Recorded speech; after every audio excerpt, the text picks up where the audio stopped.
moved to Twitter, guys. Twitch. What is it called? Twitch. I need Patreon. I need Patreon. Posts. No. Link. 26th.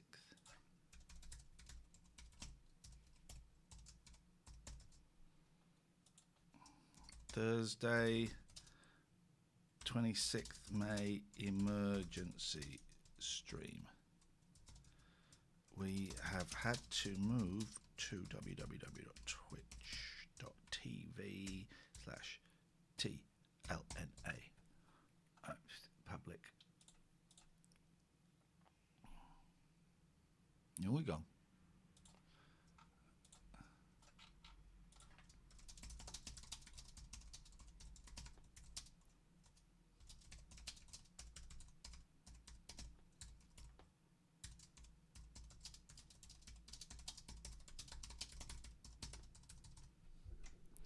Okie dokie. Okie dokie. Where is that? Hello. Why isn't that there? Hello, boy. We've moved to Twitch. We're live on Twitch. Whoop, whoop. Whoop, whoop. We're live on Twitch, guys. Get the words out there. We're live on Twitch. It would have taken ages to set up a new YouTube, so we're on Twitch. It means it's free for everyone. We're gonna have plebs in tonight, guys. We're gonna have scumbags. We're gonna have plebs. Now your internet is a little bit dicky now, Catherine. It could be because I'm loading up Twitch. Okie dokie. Let's hope so. Ray Liotta is dead. I know. I was a bit sad about that. I like his wolfishness. You know, I'm fond of a wolf. I went for a haircut today, but they didn't take enough off. I don't think. They didn't take enough of my hair. If your internet is shit, Catherine, what's going on? What is this? What is this global conspiracy to stop us doing the show? There you are. No, that's there. Let me just shut some windows. Shut some goddamn windows. Hey, all you free people, you're getting a free. Just told Zach Goldsmith to belt up. Sorry. So is he having an affair with Carrie? That's what Twitter. Who, Goldsmith? That's the rumor, isn't it? But that's one of those things. That's one of those. He's defending Boris Johnson. I just told him to belt up. Of course he is. He's a racist prick who got a lordship. That's that sorted. Your internet is still not great. There we go. Let me shut some things. Close all windows. We're getting there, guys. What's this? Do I need that? Don't need that. Some show. Do I need that? Some show. Anyway, Dave, I think you. Yeah. Sorry, everyone. I was saying about your bonus podcast. I think.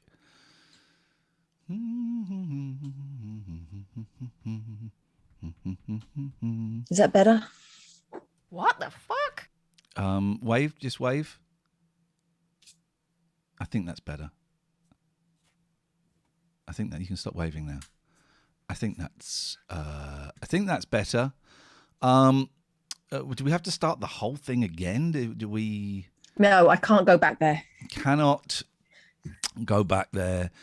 So this is a free show. This is free. I apologize to our wonderful Patreons. There was something going wrong with the internet, and I didn't want to risk.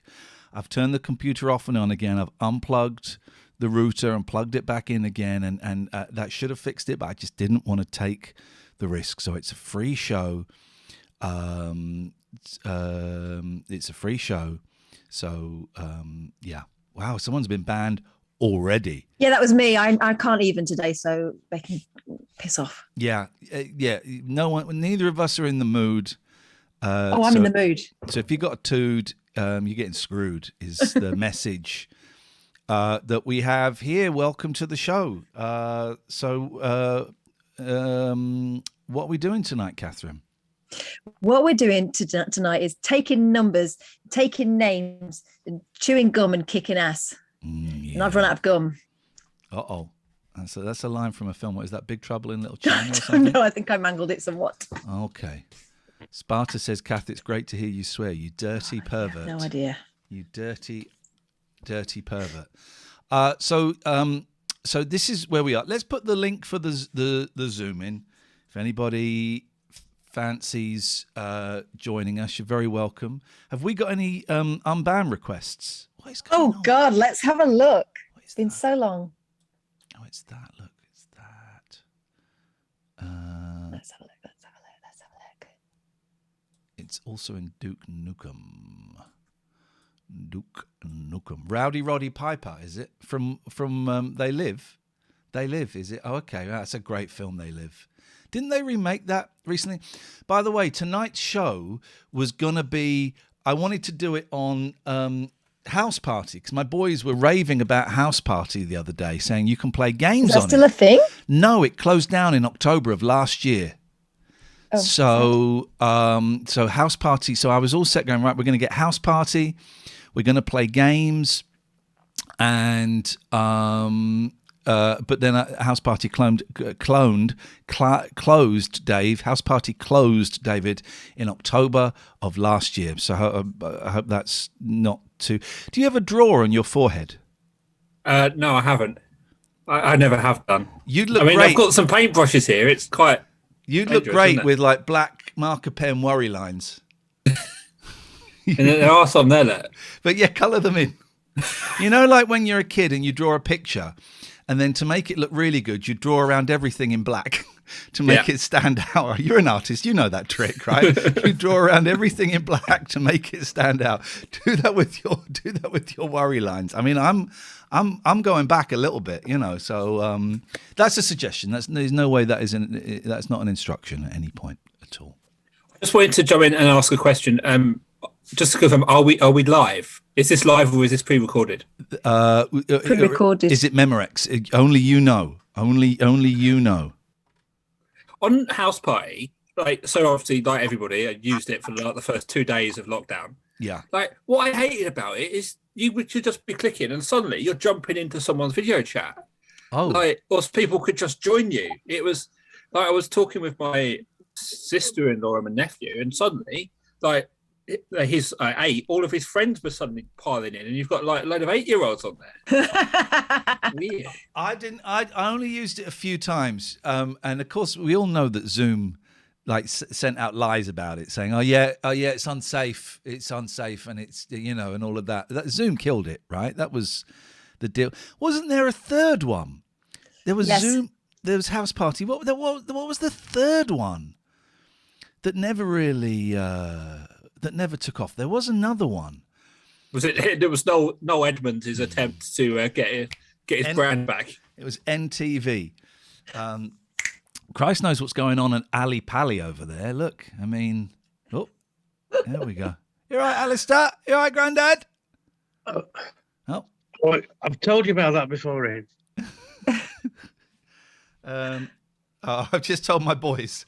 House Party closed down. Did it? Why? I think Zoom killed it. Rip. That is sad. Rip. F in chat for House Party. It is very, very sad.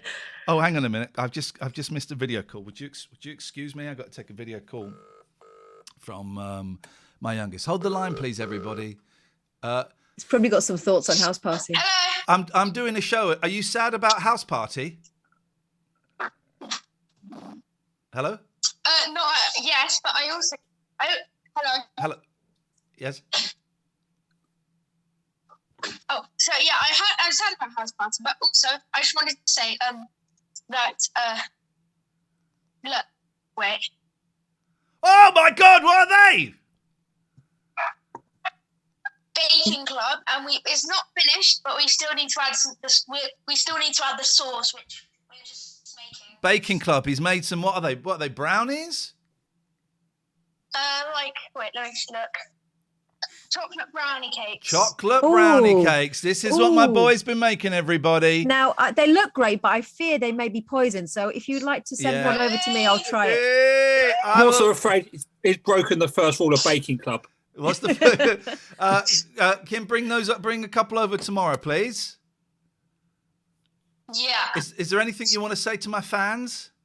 Rip house party. Rip house party. Goodbye. Yeah, my kids are weird. He's a good baker. He's a very good baker. He's a great baker. And do you know what? I was on the phone to him before the show, and he said, "Oh, Daddy, at the weekend, can I do my nails again?" I said, "Yes, you can." He loves having the nails. Do you want me to bring you some more colours? We found a colour upstairs that he's keen to try. Yeah, we're gonna do the nails, which is very exciting. Then we're gonna go to my cousin's tomorrow, and I'm hoping that'll be treated with the lovely way that it should be. I found a new show that has been recommended to me by lots of people. It's called From. 2 episodes in. It's the new Lost, but it's got lots of Lost people working on it. Jack Bender, steady, who I met when I was watching Lost being filmed. He was the director, and he's kind of one of the executive producers. It's got, what's the guy's name? Harold Perrineau, is that his name? Walt's dad from Lost. That's his name, isn't it? Right. It's so good seeing him again. I always thought lost a little bit of its charm for me when he left. But in season 2, he just kind of started shouting Walt a lot. That's all he did. He just shouted, Walt. But he was great because his character went on such a journey. But yeah, he did shout Walt a lot. But it's lovely seeing him. I'm 2 episodes in. I give it the Ian Lee thumbs up. I'm thoroughly enjoying it, and I have been told it has been commissioned for a 2nd season. So there's none of that. What's it on, Ian? It's on Hooky Street. I don't know if you have Hooky Street. Oh. I'm watching it on Hooky Street. All right. My recommendation would be the new George Carlin documentary series. It's just got to, I think it's an HBO production, and it's just appeared on Sky Documentaries. And I started watching it last night. It's just great. I love it. Hooky Street? Oh, you've got Sky. You've got Sky, haven't you? Yes. You've also seen the Aha documentary. Yes. Is it any good? Because is it any good? I love Aha. Aha. Aha. Aha. Was it Aha? Don't tell me how to say it. Oh, there we go. Ali's having a good one. Aha. Aha. I didn't love it. I thought that they all seem quite miserable. Yeah. But that's famous. But not in a fun way. They don't get on with each other at all, do they? No. And Morton Harkett, oh my God, very, very beautiful youth. But what a pain in the arse. Yeah. Oh. It's a good job we didn't marry as I had intended. But they hate being a pop band. They do. But they've always hated being a pop band. It's what Conan's favourite band, that and Delamitri. I love them so much. But yeah, they are pissed off that they, in their view, allowed themselves to be humiliated, put in different sort of looking type magazine shoot scenarios and made a bit of a teeny bop band. But they're great. I love them so much. Barry Manilow hates his fans. He does. He hates his fans because he hates that kind. He's a jazz musician, and he hates the fact he'll play some jazz when we see him. He hates his fans. Also, if my fans called themselves Fanilos, I would also hate them. So. Dave, if your fans called themselves Fanilos, that would be weird. Well, no, my fans called themselves the Lonely Fans. Okay, my fans call them Fanilos. So I was looking at Fanilo t-shirts today, but I just couldn't. If he hates you, then just watch out when you're going tomorrow that he doesn't get angry with you. Well, it isn't tomorrow. It's in a week or a couple of weeks. But yeah, he will have contempt. I kind of love that. For us. He will have contempt for us. Good evening, Visionary. Good evening. Wappen. Not much. Okay. But positive things found today. So my mood is considerably lifted. Yay. Yay. I had a spooky moment over the weekend, Visionary, that you will appreciate, especially because I don't believe in any of that stuff. Always. So I went round to my mum's house on Sunday to have a chat with her, and she said she hadn't slept very well. And I said, neither did I, but I did have some weird dreams. She said, well, I was just fretting about the fact that I won't ride my bike again. She's had this bike for about 15 years, and it was her first ever bike because my granddad would never let her have one. He was due to buy her one in her teens, and then a lad she knew got knocked off his bike and killed, and so it was like, right, no one's having a bike. So she longed for this bike, longed for it, and she was always super fit, you know, and loved this bike and went everywhere on it. But recently she's not been able to ride it so much anymore, and she says her balance is gone. She said, and I was talking to your dad about it, and I think that I'm going to just have to get rid of it. And the bike shop doesn't want secondhand bikes, and I can't bear the thought of it. She said, this is what was keeping me awake. He said he might have to take it to the dump, and I couldn't bear the thought of him taking it to be scrapped like that. And I went, well, you know, it's a weird thing, and this is true. Spent all night dreaming about riding her bike. That's awesome. It's so strange. I said, I spent all night riding your bike. And I know it was your bike, had a great big basket on the front because my bike's really uncomfortable and I haven't ridden it for ages. I said, I have no idea why that was in my mind, but I think this conversation means if you would like me to have it, I would like to have your bike. And she's like, oh, that makes me feel a lot better. So I'm having the bike. Fantastic. Again, we're learning that bikes are ones with magic powers. Nice one. Mm-hmm. It might say the phone's got magic powers. It might also be that you know, you're closely connected with your mum, so it might not even be spooky, so to speak, but just a energy thing. Well, she's only across the road there, so it wouldn't have to take that long. And if she was sitting there fretting, and so as a continuation of that conversation, she said, and it was a lovely day on the weekend. I don't know if you remember, on Sunday it was lovely. And she said, oh yeah, by the way, I still want a backy on your motorbike. And I went, right, I'll go and get it. So I went and got it, and I gave her a backy around the block on the scooter. And we got sort of halfway around, and she went, this will be the longest 5 minutes your dad's experienced in a long time, because he was like standing at the door waiting for her to come back. And she went, I said, do you want me to take you back now, or should we go the long way? She went, let's go the long way. And it was great. It was great. And she was so, like, she got off the bike at the end, and she was like, her face was all like lit up, and some of the neighbours were at the windows and stuff. And she's like, oh, it's really lovely. Yeah, but but I said that doesn't have to be the last time we go, Mum. We'll do it again. So she's up for it. That's so nice. Sketty says the story of Catherine giving her mum a seater is just wonderful. So, well, I'm wondering what other names because I would call it a backy. A backy. I wonder what other names there are for that. Sketty obviously calls it a seater, which I've never heard, but I like. Croggy. A what? No, croggy. A croggy? A croggy? Yeah. A croggy. Why? Oh, no idea. I never used the word because I didn't like it. Okay. Makes no sense. If you want to drop the... Mark says croggy, that's the word. Sita Metala says croggy. Wow, okay. Give us your answers in the chat, please. What do you call a backy or a croggy or a Sita? I think sometimes we'd say buggy as well. A buggy? Is that not just like a buggy?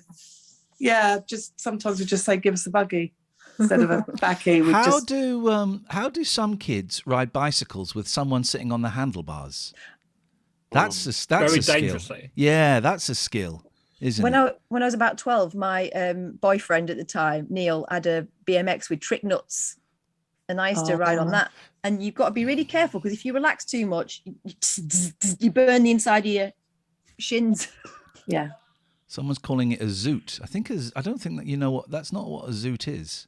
A zoot? Pillion, of course. Pillion is the suit. Well, a zoot is a. Is it? Yeah, it's a zoot. Yeah, I've heard that before. Yeah, that's a zoot.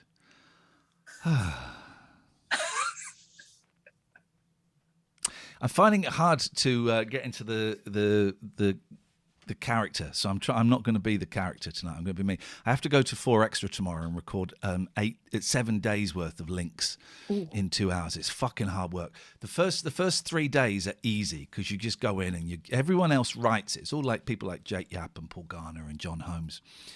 And they write everything, and I don't. I'm the only one that is allowed to go in and just riff it.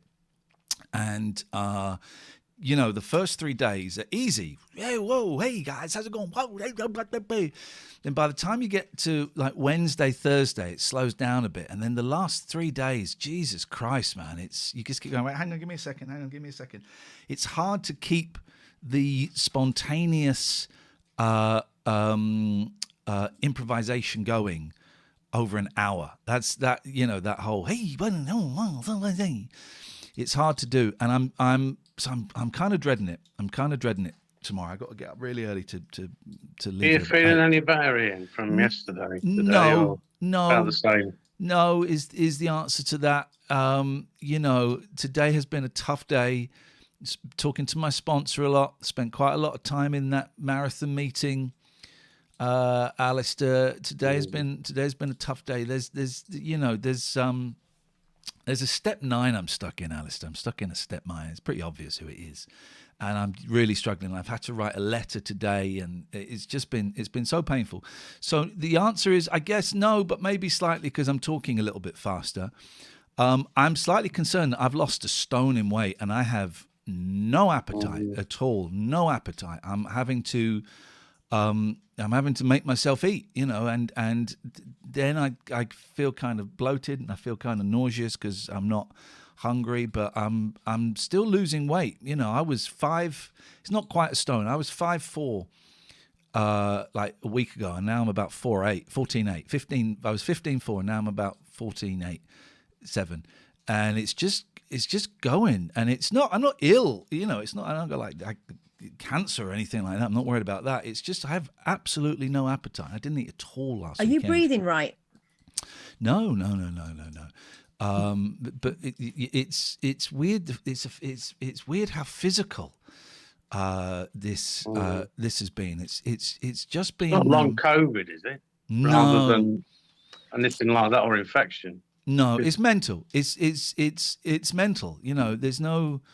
It's mental. I don't quite know way out of it. And I would talk about this freer behind the paywall, but everyone knows I got a job on the radio starting in July, right? I can't say what it is yet. It's nothing massive, so don't get too excited. And we'll still have to carry on doing this because the pay is shit.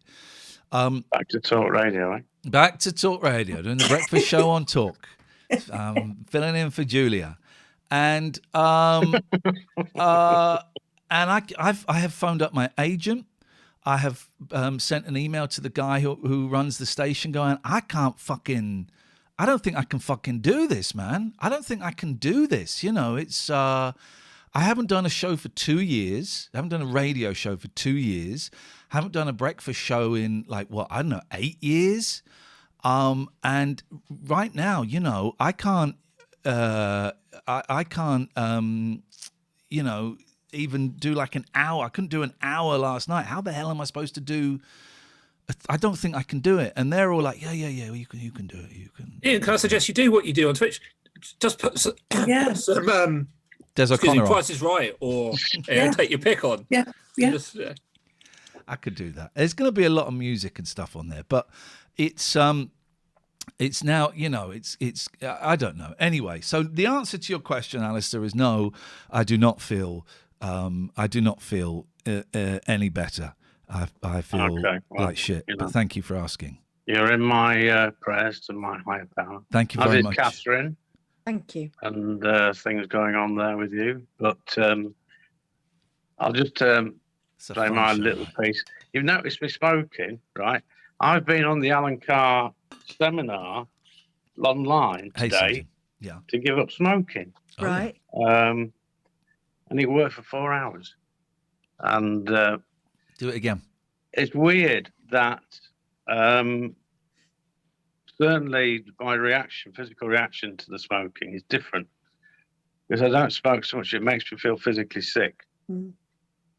Because the method they use is there's some a little bit of hypnotism at the end, but mostly it's about education and giving and you're not giving up. You're not giving up. You're stopping.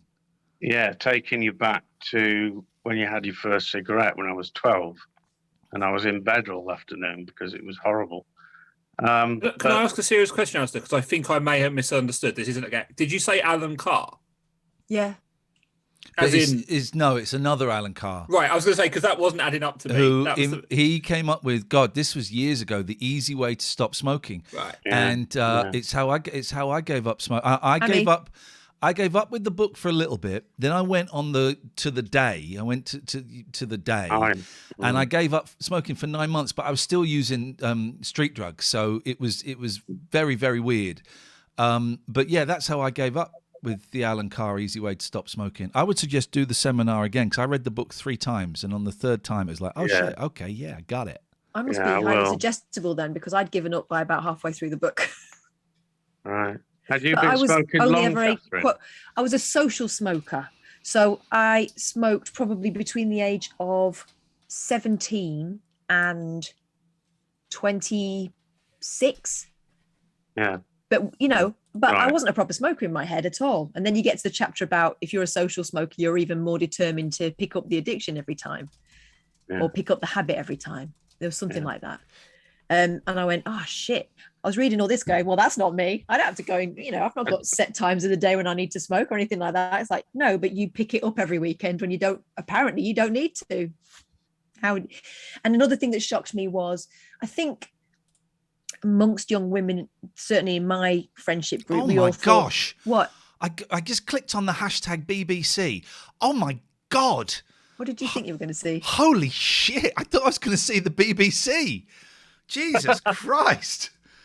What is it? How are you allowed to put that on Twitter? You're not going to see the BBC. No. Here we go. Dave, if you're in the chat, they're closing. BBC plans to stop broadcasting CBBC, BBC 4 and Radio 4 Extra. But they're going to put it online. Okay, let me just... Because they took BBC 3 off, didn't they? Onto online only, and then they brought it back again. Yeah, it's online. They say that they want to be the sort of first digital broadcaster or something. It's like, in other words, you want to put it all on the internet. But anyway, Catherine, did that work the first time that you did? It did. Yeah, it did, because it clicked with me that I'd been kidding myself that I didn't have a problem. And the other thing was that I was standing outside. The reason why I think I bought the book is I was standing outside work having a cigarette, and my friend came over who was very, very pregnant and sparked up. And I thought, shit, if she can't stop, I always thought that I would never be that person, but I'm sure she did too. Well, you never started again, so congratulations. Yeah, I didn't. And I also don't mind the smell of it. I don't mind other people smoking around me. It's all good. Just don't fancy it. Okay. Well, I'm going to... I'm working through my addiction slowly. I've not given up. I switched to vaping, so I've got my robot penis. even if you look for 4 Extra, there's stuff. Oh my God, what is wrong with Twitter? Jesus. Probably Elon Musk people. What were we just talking about? Sorry, I was. They're all wankers. Those people. They're all bloody wankers, and literally. Really. No, they weren't wanking. There was someone helping them. Sweet Lord. Speaking of wank, David Turner's joins us. Yo. Yo, big D. I was listening back to the Radio Anywhere from last week, and Mr. Turner's. I did love the response where you were talking to Alistair, but didn't know it was Alistair and thought you'd got the wrong number. Oh, that was. I don't think he can hear us, but that was. Oh, yes, he can. That was wonderful. It was You were very polite all of a sudden. Very tentative. Did you ring in, Lee? Very tentative opening to. Hello. You talk about my phone call. Yes, we're talking about you. I love that opening bit where you thought you just got through to a random person. Mate, I really did, because I tell you why. I dialed that from memory because I was like, what was the number? Oh, and then I sort of remembered the number, so I just typed it in. I thought, it's probably the number. I probably remembered it, and then picked it up, and Alistair was like, hello? And I was like, oh, okay. I was trying to phone a friend, is what I said. And then when I recognised Alistair's voice, I was like, oh, wow, no, that's amazing. We had a good old natter, didn't we? We did. We heard most of it. Yeah, we did. It was actually... I heard some of it. David, it was actually better than the show. Fuck off. I thought that Shots fired. Really sweet.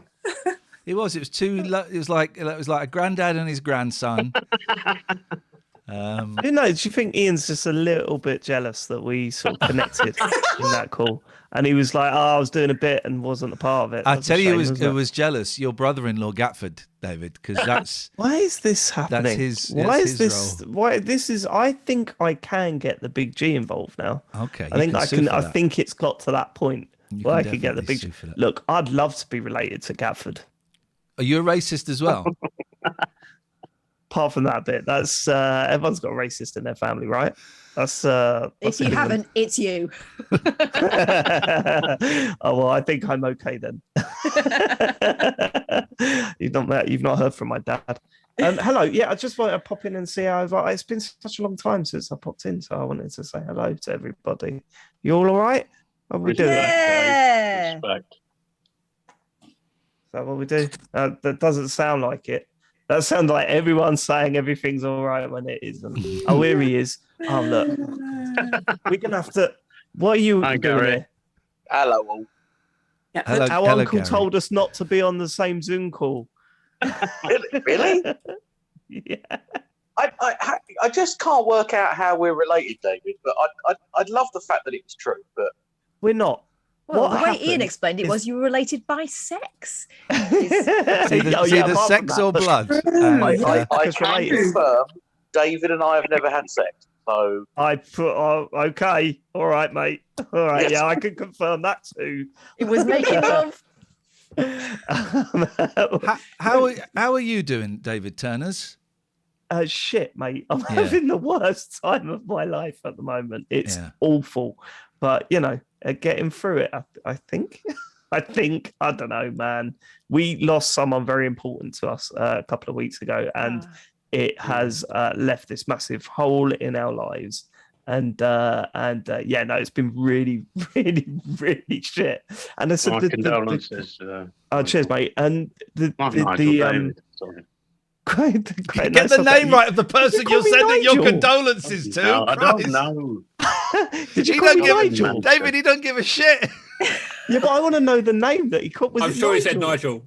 That's wicked. I'll take that. Nigel Turners. Nigel Turners. It's one of those situations where usually when someone passes, it's someone else's responsibility to sort out, but not this one. It's our responsibility. Wow. yeah. I was hacking into phones a couple of weeks ago because we needed contact information. Yeah, it's been mad. It's just been mad. But you know what? We'll be all right eventually. Yeah. But actually this leads into the story, Gatford. So Ian found out that you sort of know my brother-in-law through the internet. Yeah. Yeah. He and I support the same football team. That's fucked up, though. People who support the same football team don't necessarily know each other. I honestly can't remember the origin, but I think I tweeted him before I knew David. I think, but I don't really know. Hello, St. John. We'll come to you soon, St. John, when this nonsense that's fine. is over. As soon as this nonsense is over. A moose. It's okay. What? That's Catherine Boyle. That's my best mate you're talking about. No. Sinjin. That was below the belt. You're having a really nice moment with each other. You come in with your insults. I'm so sorry.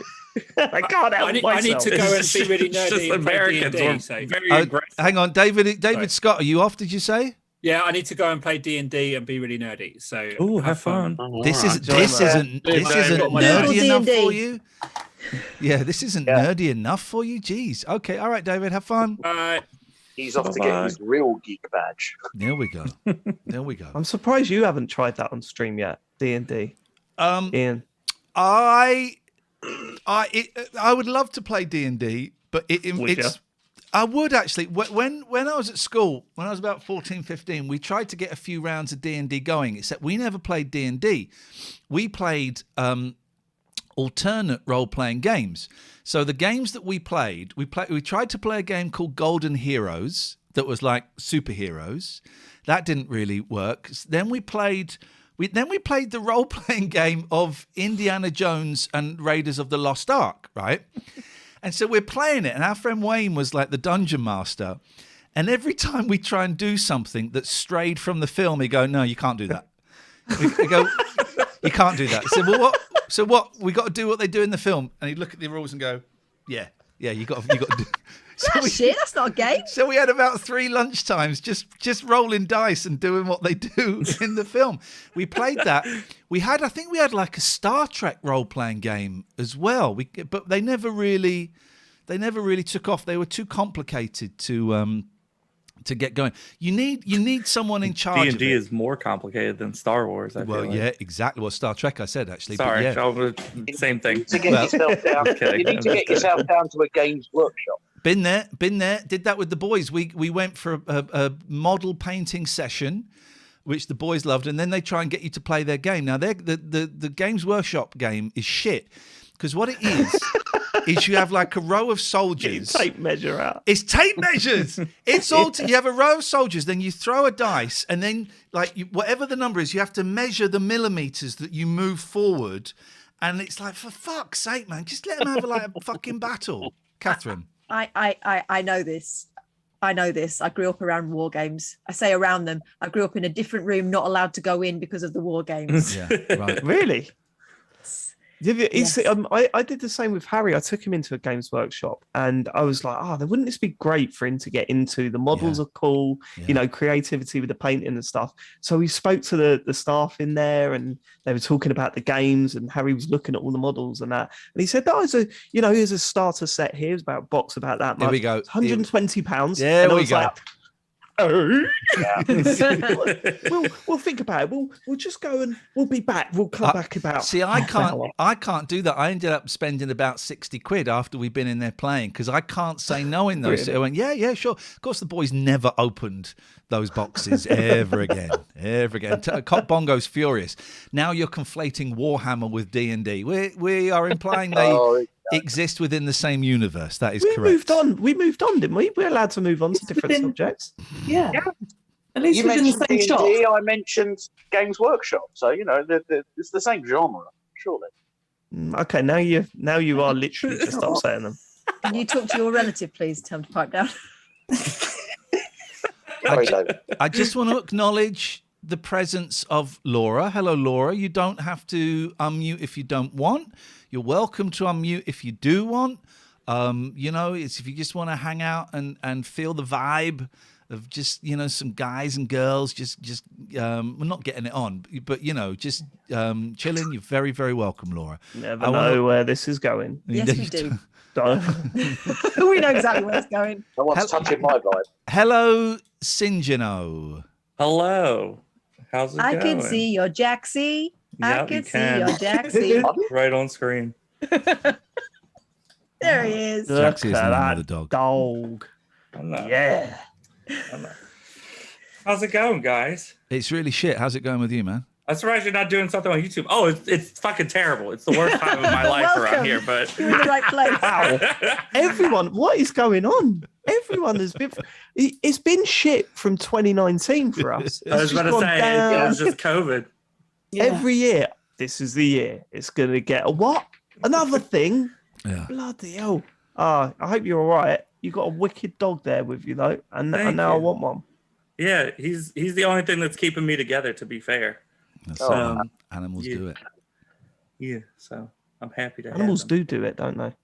Yeah. But yeah, it's been really weird. It's been a really weird time. A lot of things I didn't expect to happen are happening. So it looks like you're getting noshed off by your dog. I'm not getting. Come here. That was one of the things that you didn't expect to happen. If you keep putting bacon on your cock, though, I'm not.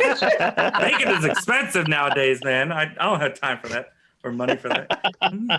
Come here. Can I inject? I hope that's the dog's tail. His tail, yes. Can I say something good then? Because something good happened today. Yes. Yes. Good. Oh yeah, we'll be very happy for you, Gatford. Yep. Go on. It's okay. So I surprised my mum. Yesterday I just thought, let's go in and see her, and I took her out to a coffee shop. She was well. She was good. It was the first time she's been out. She's currently in a care home. She hasn't been out for a couple of weeks, and it worked. The idea of just turning up and going, "Do you want to go for a coffee?" She didn't think about it. She didn't dwell on it. We just went, and it was lovely. There we go. Nice. Would she have Coffee fretted shop. about Which it one? if you'd have given her a Oh, yeah, warning? absolutely. Yeah, Nice if I'd said, I'll come in tomorrow and take you out for a coffee, she would have gone like, no, thank you, and all of that. And then she would have said, no, thank you. Too polite. Beautiful. But like, she would have said, not on your life. And then the next day, it would have just been, no. So this idea, and I'm going to do it again, unplanned, unscheduled, again. Spontaneous happiness. So well done, it was lovely. Well done. But yeah, apart from that, Gaz, life is terrible. have you told your mum about our show that we're going to do? I've kept that under wraps with her because I don't want too many people getting hold of the idea, Alistair, if I'm honest. Well, it's too late. Have you seen the new tagline I've added? Yes, I have. Yeah, it's still in development. The discussion corner, the search for truth. God. Is this a conspiracy podcast? I mean, we need to workshop a few more ideas, Alistair, if I'm honest. Is this a conspiracy podcast? Sorry? Is this going to be a conspiracy podcast? No, my God! Everyone stop talking! It's Sam! Sam! Sam! Can you hear us, Sam?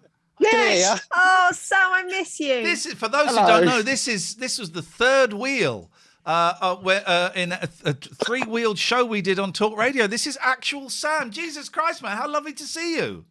Yeah, you too. I was just on Twitter on my walk home from work, and I saw that you're on, so I thought, why not? Oh, look! How are you doing, man? Yeah, I'm all right. Can you remember the list? I was just going to say. I remember stuff that's on. I don't know. I don't think I can remember it all of it. The list. But I know it was like cloud bicycle, elephant watermelon. It was like no, it's not that. I think it was like cat. Something mud I think turkey. It was like, wasn't there a rabbit in there? There was a rabbit. Yes, there was rabbit, then mud. Wasn't there pizza? Yeah, that was towards the end because it was another animal. I'm trying to find the list, but I can't. So I think it was a turkey went on his computer to order pizza and his password was sword. I mean, I can't find it. Was this code for letting the callers on air or something? No, Sam's got an amazing memory, and so we gave him a list of things about 3 years ago, and God, you can still Catherine, remember no, it was about 5 years ago. It was... Oh my God! This can't be the first time you've heard this, Gatford. No, I remember the list. I just never knew what it represented. It's just a random assortment of words. Yeah, you're right, Gary, mate. Sorry, you see you doing something on your phone there. We're keeping you busy, buddy. I was getting a text from a family member. Gary, the man has remembered a list from 5 years ago of random words, and you seem completely not bothered by it. Like, that's respect. Yeah, you wouldn't be able to remember a word if I told you it yesterday. Yes, yes, Sam. I'm not, you have my undivided attention. Sam, without saying anything that will incriminate you, just, go be as vague as you want to be. How is work going for you, man? Is it okay? No. Oh. No, it's all right. It's just it's a little bit crazy at the minute. I'm sort of, without saying too much, I'm being mugged off a little bit. And it's kind of dull because my job has now essentially turned into sit there and do nothing for a few hours. Oh. Okay. It's more Is it still the same place, Sam, that you work at all? I am, yeah. Okay. Oh, you poor man. Let's be careful because I don't want him to get into any trouble with anything that he may or may not say. It's not. Well, I'm sorry. I'm sorry about that. How is the rest of life treating you? The rest of life is great, thank you. Yeah. I got engaged about 2 months ago now. Did you? Congratulations! I was gonna ask. Do it. That is absolutely brilliant, man. Congratulations. Thank you. So yeah, happy elsewhere. That's fantastic. Well, there you go. This is the good bit of news that we needed to lift this shit show out of the gutter. Well, you're coming to the wedding, Sam. Are you inviting us all?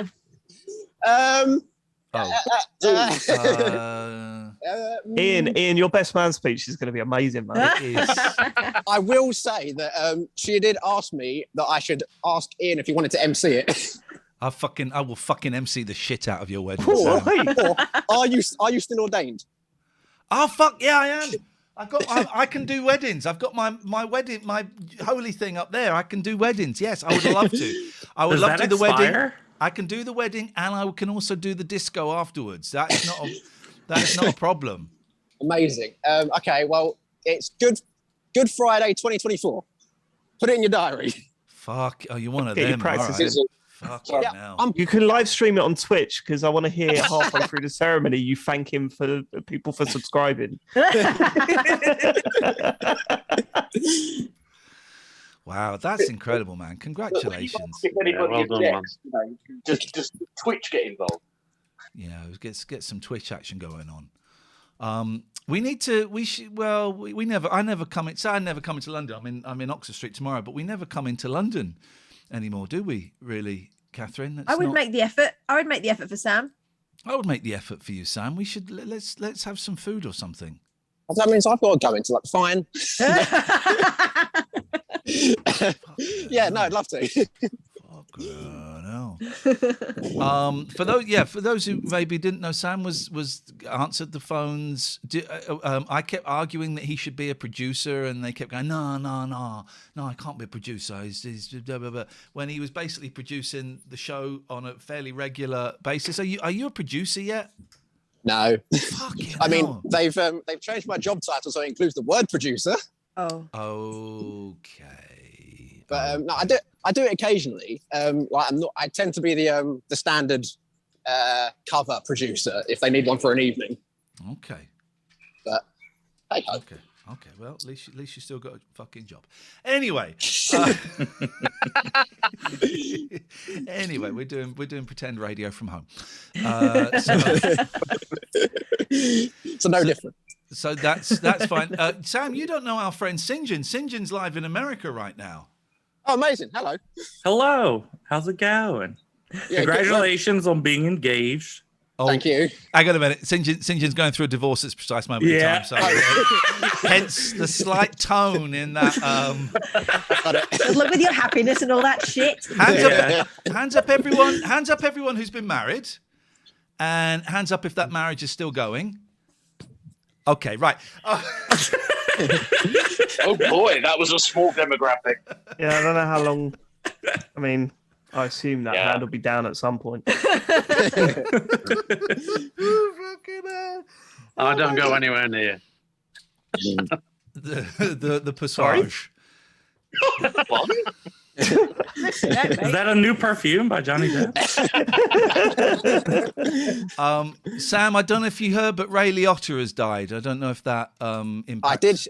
I did hear, as it was apparently big news, but I didn't know who that was. Oh, Sam. I didn't embarrassed either, myself to be today. fair. Yeah, I embarrassed myself today. My brother told me, and I said, "Yeah, I never actually watched Sopranos." Oh! Yeah, people listing off like loads of films and TV stuff he's been in. I've seen none of it. So the only thing Have you not seen Goodfellas? No. I hadn't either. Oh, brilliant. It turns out the only thing that I knew him from was that he was the voice of the main character from GTA Vice City. That's right. Yeah, I could see that. Yep. I liked Goodfellas when I was young, and then I tried to watch it about a year ago during lockdown, and like 15 minutes into it, I thought, oh, fuck this. This is so childish. This is so childish. They're all running around. They're so childish. Grow up. I turned it off. Non-violence. So childish. He wasn't in Big Brother, was he? Did he do Big Brother? I know Michael Madsen did. No, yeah, Madsen did. He did. No, I don't think Ray Liotta. One of my favourite ones, and I know it's terribly unfashionable. Field of Dreams. Yeah. Do you remember when Kevin Costner was like Tom Hanks? Yeah, what happened to Costner? I've seen Tin Cup. He got accused of stuff, didn't he? Did he? Really? He got accused of having gills. I saw Tin Cup 8 times. Gosh. Because when I was in Pakistan for like 3 months and we were staying in the hotel, they had like films, but the films were just always on because they assumed you're going to be there for 2 weeks. So I saw Tin Cup 8 times. I saw The Frighteners 12 times, Michael J. Fox. And I think I may have just watched those 2 movies over and over again. I couldn't even get the Blueies because my dad would have seen the bill. So when on the last day when we all left, I shit the bed. And so I got out. I tipped the cleaner, and I got out really quickly. And then we're all sat on the bus, this whole film crew, waiting to be taken to the airport. But then the fucking manager of the hotel comes running out. I thought, oh shit, he's gonna know I've shit the bed. I'm gonna be in really big trouble. But it wasn't. He had a bill for all of the blueies. That people hadn't paid their blueies and their phone bills, but they had to go and pay their bluey and their phone bills. And I never got. It reminds me of a time when I was merely, I don't know, about 12 or something. Uh-oh.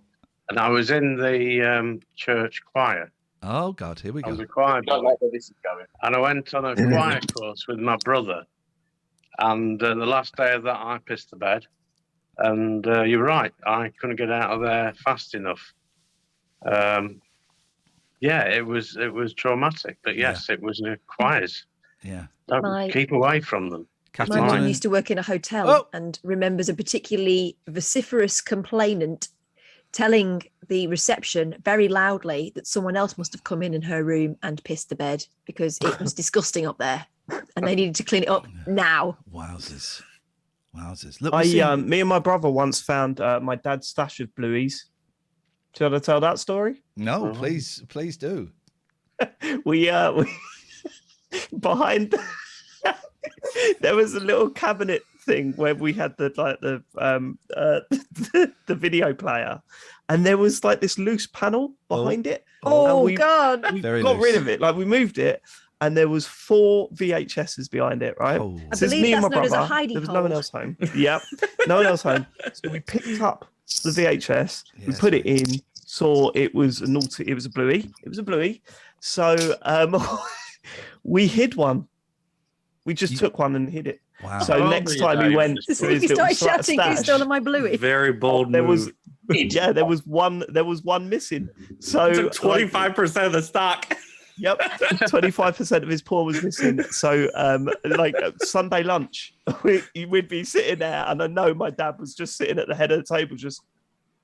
He knew he couldn't say anything because then he would have to reveal this. But he knew that someone in that house knew.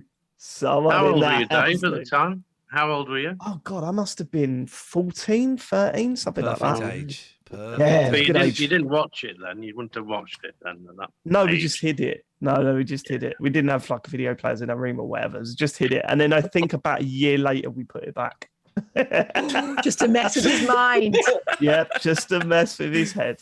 Sam, you see, this is the shit that you've missed, right? Imagine this going out. Imagine this on a radio station. Jesus Christ. I mean, it's exactly how I thought it'd be carrying on, to be honest. Whereabouts are you living, Sam? Question 1. Question 2, where do you store your blueies? Dartford. And where do you live?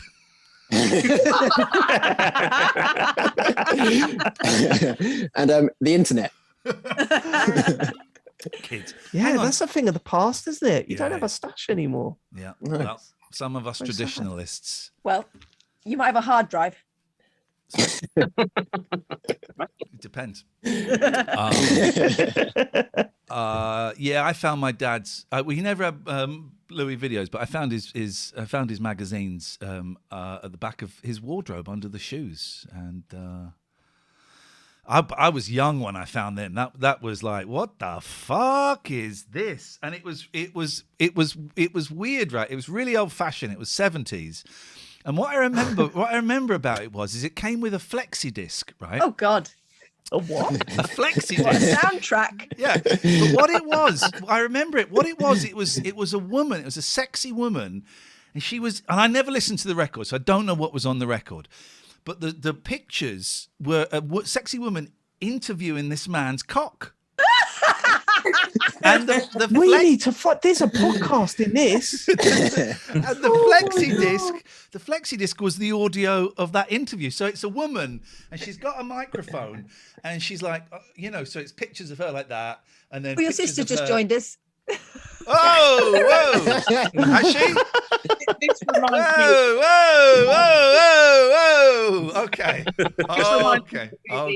Ian, legitimately, we need to track down some of that audio, because if we find lots of that sort of stuff, that is an incredible podcast series. It's going to be when you just listen to that.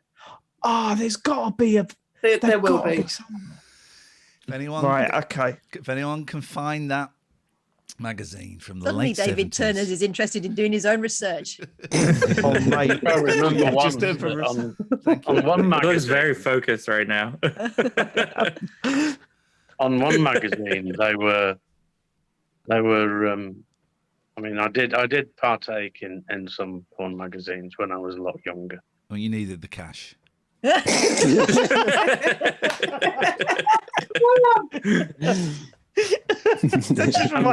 a black rectangle over your eyes. We'll recognise Yeah, it. they were threatening to bring out a feature called the Scratch and Sniff. Oh, Oh That no! would go with the pictures, and I thought, I'm not sure about that. I thought. No, it's never a nice smell. It's terrible. I do. Again, I'm not putting any pressure on her to speak, but I really wonder what Laura is making out of. Laura, if you want to type in the chat, you'd be very, very welcome to. And also, if you wanted to leave at any moment. I have a question. Are like Playboys easily obtainable over there, or was that like even like a magazine that you guys had? Yeah, but it wasn't. Yeah. That wasn't. That we had better ones than that. So I found my dad's stash. He had like a library of magazines from like different different companies and stuff. But I very vividly remember because it was like in my mind, because I used to watch a lot of wrestling when I was a kid.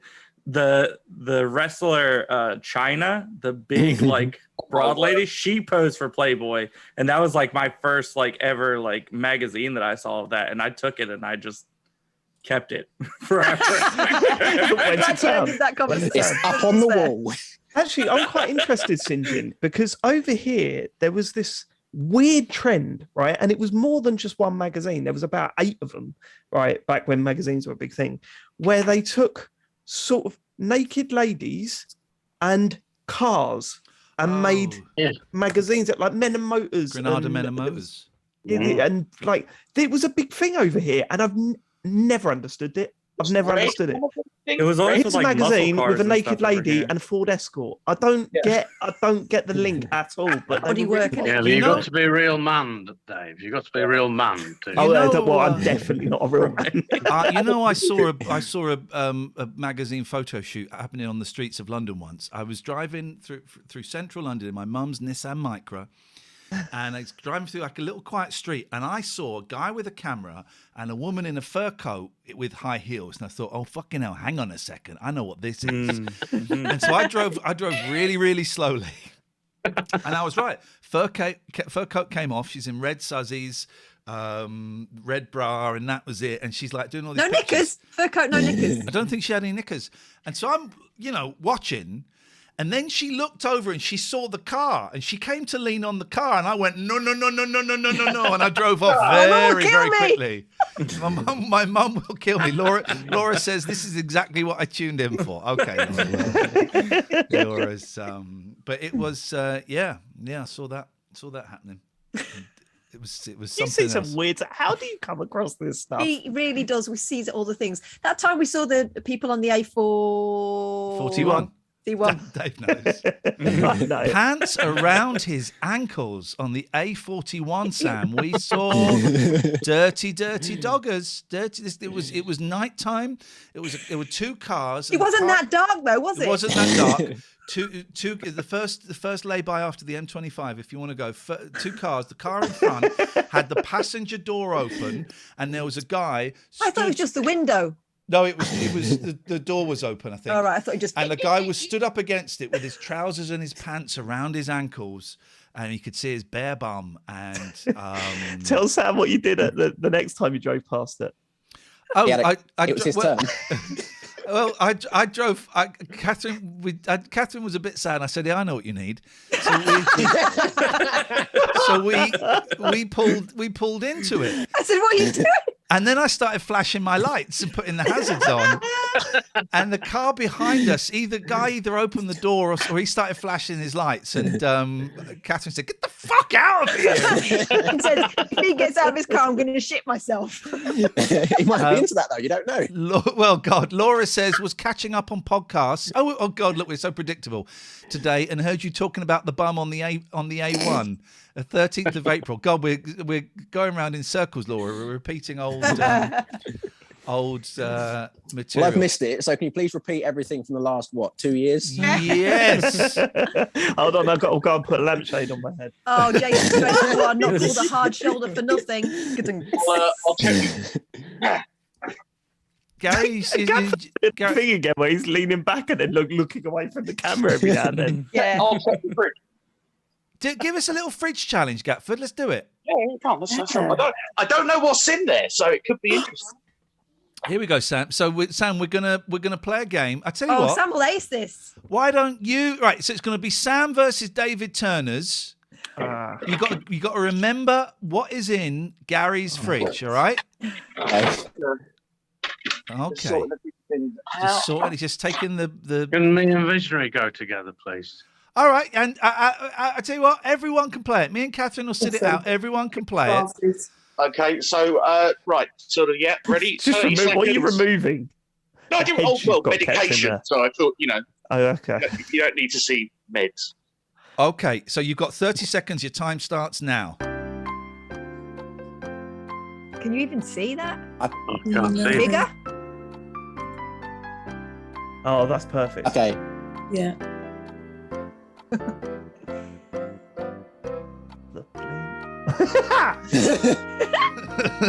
That potato looks so sad. I know. Here we go. Okay, I've got top the eggs separated in two different shelves. The egg bound, Gary. Time is up. Time is up. Can you get an egg out of the fridge, please? Which shelf? All right. Right. So, how are we going to do? I suppose you haven't got pens or papers, have you? So, we're gonna bid. We do elimination. One at a time. One at a time. Yeah. One at a time. All right. Visionary, you go first. There was Clover. Correct. I'll move Alistair. that to the bottom shelf. All right, mate. Don't big your part up too much. Alistair. Potato. Yeah, we got one jacket potato. Yeah. David Turner's. Top shelf eggs. Yep, eggs. Okay. I'm on a protein kick at the moment. Sam. I'll go bottom shelf eggs. Yes. Oh, double eggs. Oh, okay. Yeah. So you've got boiled eggs and eggs. Okay. Sinjin. Oh, and eggs. Sliced cheese on the top shelf. There is sliced cheese. Yeah. Where did I put that? Should be on the side, on the left side. Oh yeah, there it is. Yeah. We got that. Yeah. Visionary. Whoa! Hang on. Whoa! There's no sliced cheese, but there is grated cheese. Is that what? Oh, don't give them away. Sinjin, I'm afraid you're out. Gary, you've given a free one to someone. Visionary. Okay. I think there was a cottage or shepherd's pie of sorts on the bottom. Don't tell her if it's wrong. Don't tell us what it is. What's your official answer, Visionary? Shepherd's pie. Correct. All right. Ali Pali. I'm out. Wow. Anybody wanted to be in as well? I thought you wanted to play. No. David Turner. Shocking. Grated cheese. Shocking. Grated cheese. What kind? Can I have a clarification on what kind, please? Well, do you know what kind, Sam? Grated time. No, there might not have been just one. All right. Well, he's saying grated little bits. They Sam, come in a bag. There's loads of little bits shut of up. grated cheese. Sam, what is your answer? I'll go jelly. Yep. Good shout. Jelly. Sugar-free raspberry jelly. Yeah. Beautiful. That's I confusing. thought you guys called it jam over there. No, we call jelly jelly. No. We call jam. Wobbly It's like jelly. wibble wobble jelly. Yeah. Sinjin. Jelly on a plate. Jelly on a plate. Wibble wobble. Jelly on a plate. The plate. Yeah. Tune. I don't know what just happened. Sinjin, your go. I already got eliminated, I thought. Did you? Yeah. All right, he's got. because All right, I good. did the wrong type of cheese. That's correct. That's why he's angry. Visionary. I'm not angry. Ham. Was there ham? There is yes, there is ham.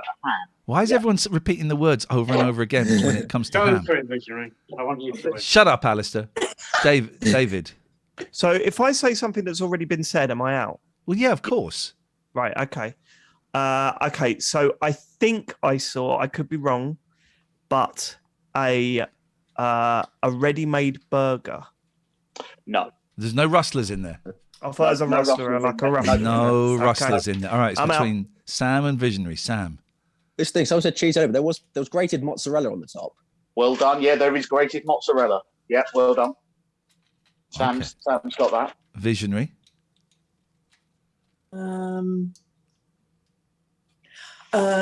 Milk. Yes. What a desperate guess. Two pints of semi-skim. Yeah, that's what I was going to go for. I thought it was already been said. There's 1, 2, 3, 4, 5 items left. Wow, Sam. Was it bacon at the top? Well, now, okay, no. it's I got a very turkey flat rashers.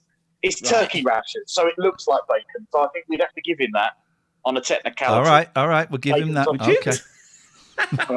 I've got to close the fridge. The light has gone out. I can't see. Right. 4 Okay. things left. Visionary.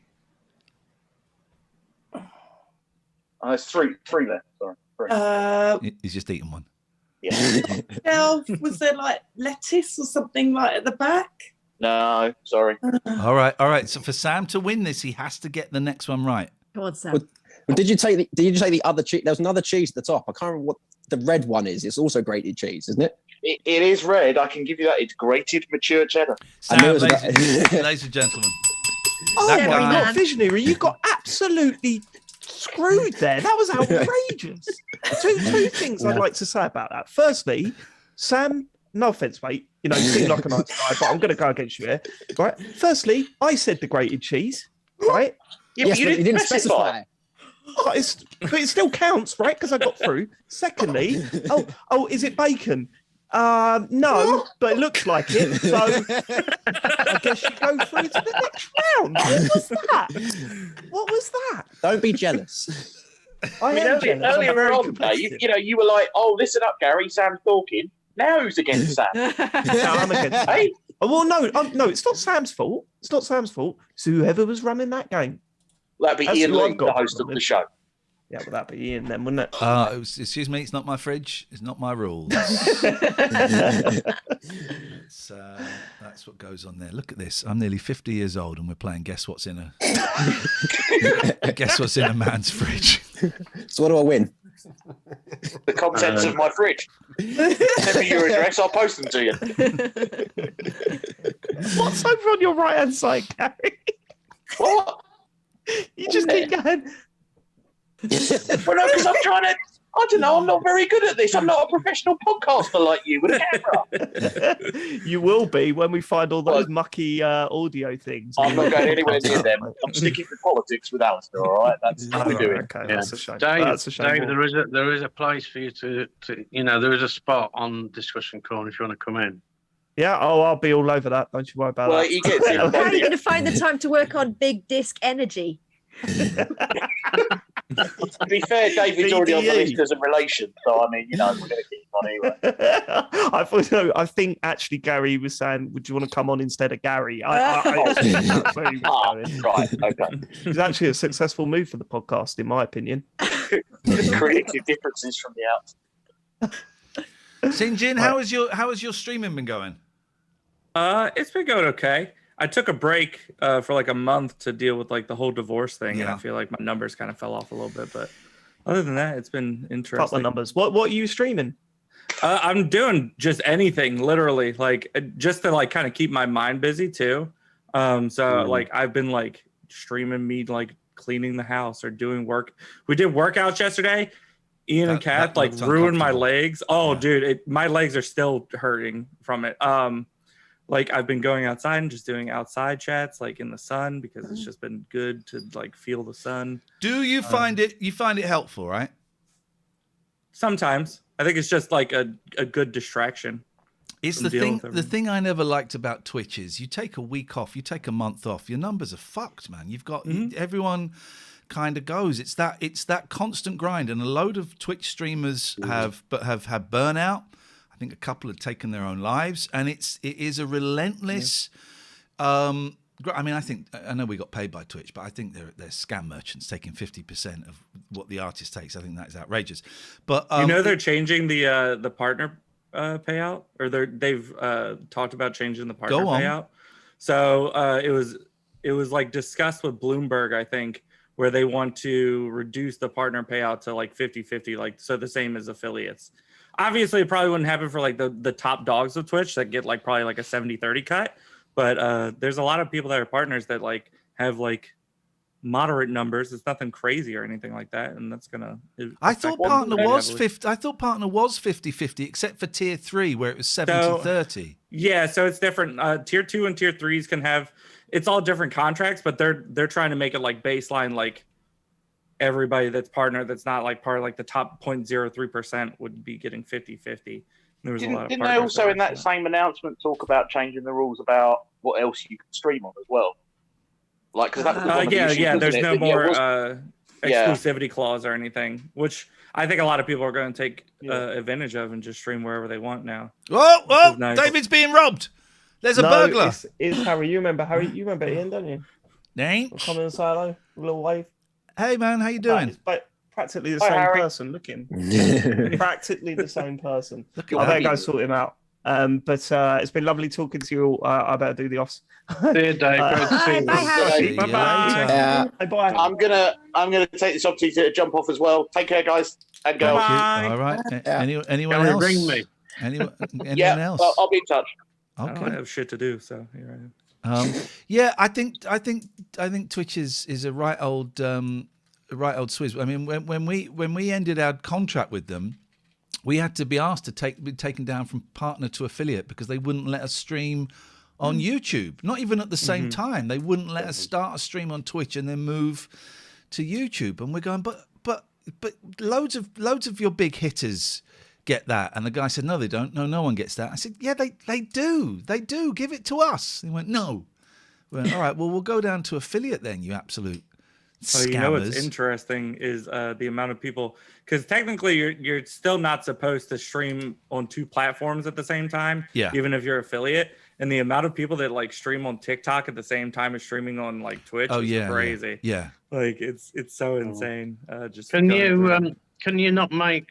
I mean, I know nothing about this really, but can you earn more if you are reasonably, not mega, but reasonably successful on YouTube than on Twitch? So the thing with YouTube that helps, and I think I talked about this before when you guys were discussing going to YouTube, is like YouTube is really good because it has what's called evergreen content.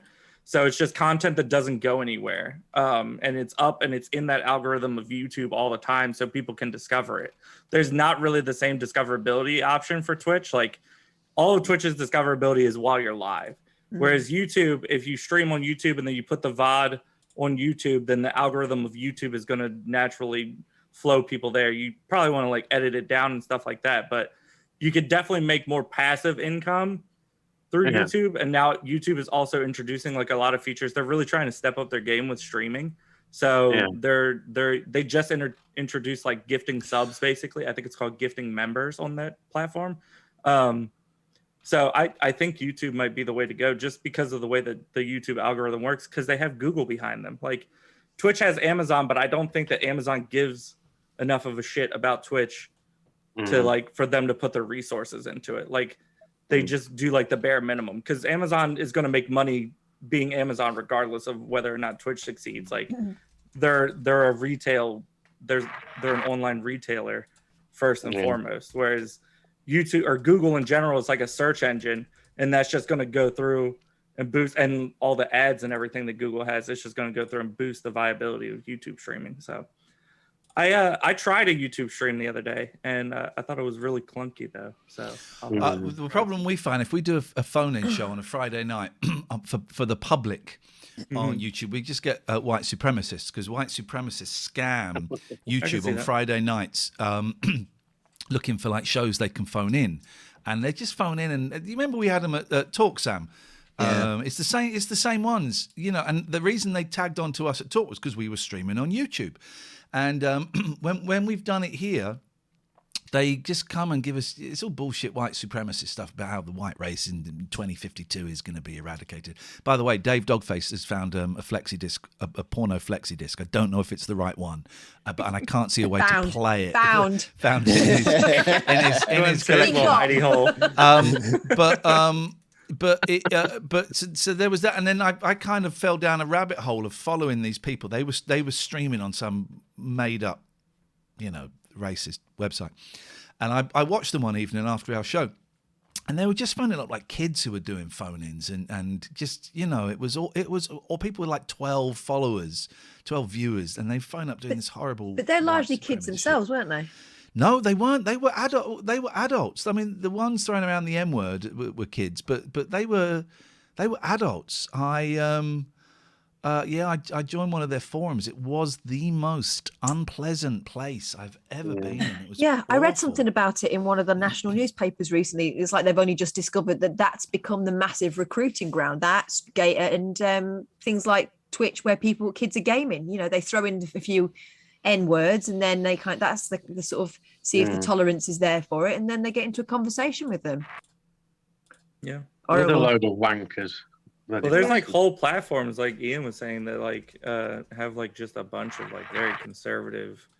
Yeah. Not that all people that are conservative are racist, but they have a lot of people that are like have very terrible ideals.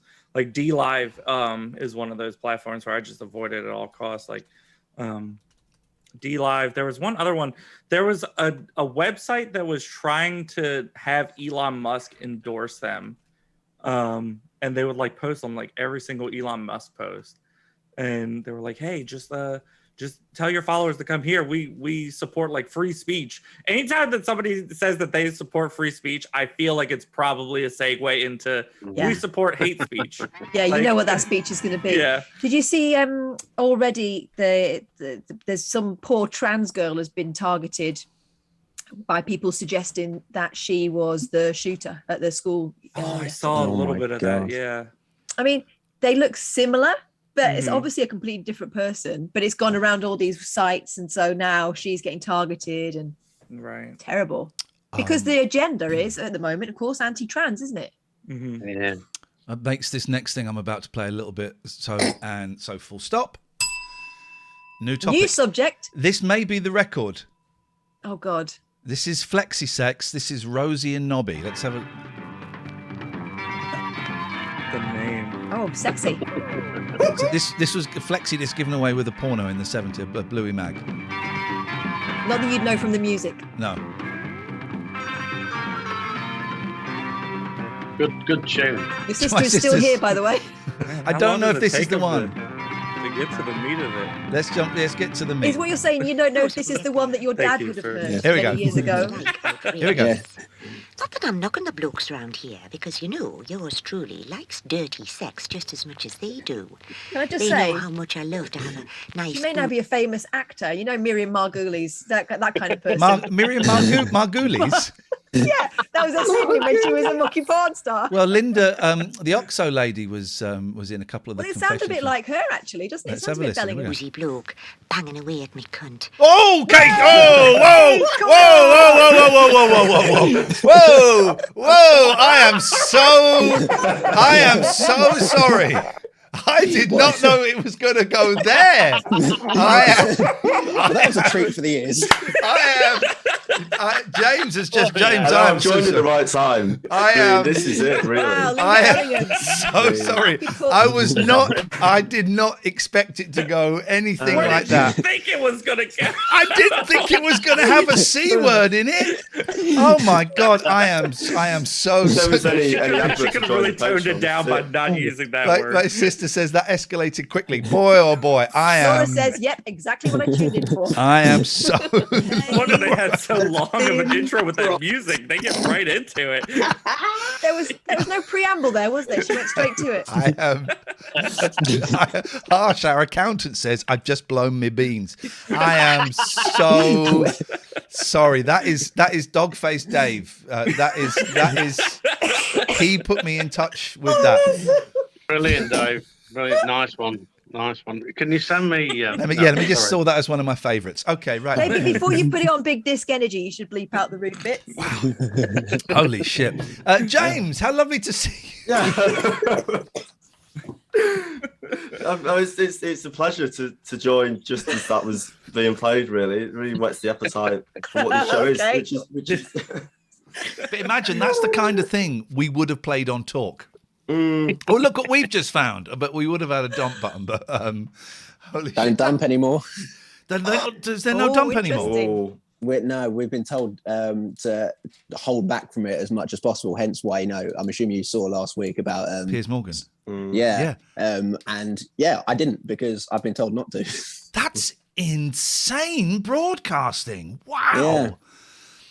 Wow. I'll have to give him a ring. And, have a whole lifetime of working in commercial and being taught where that dump button is. Also, the lectures we had about not dumping things.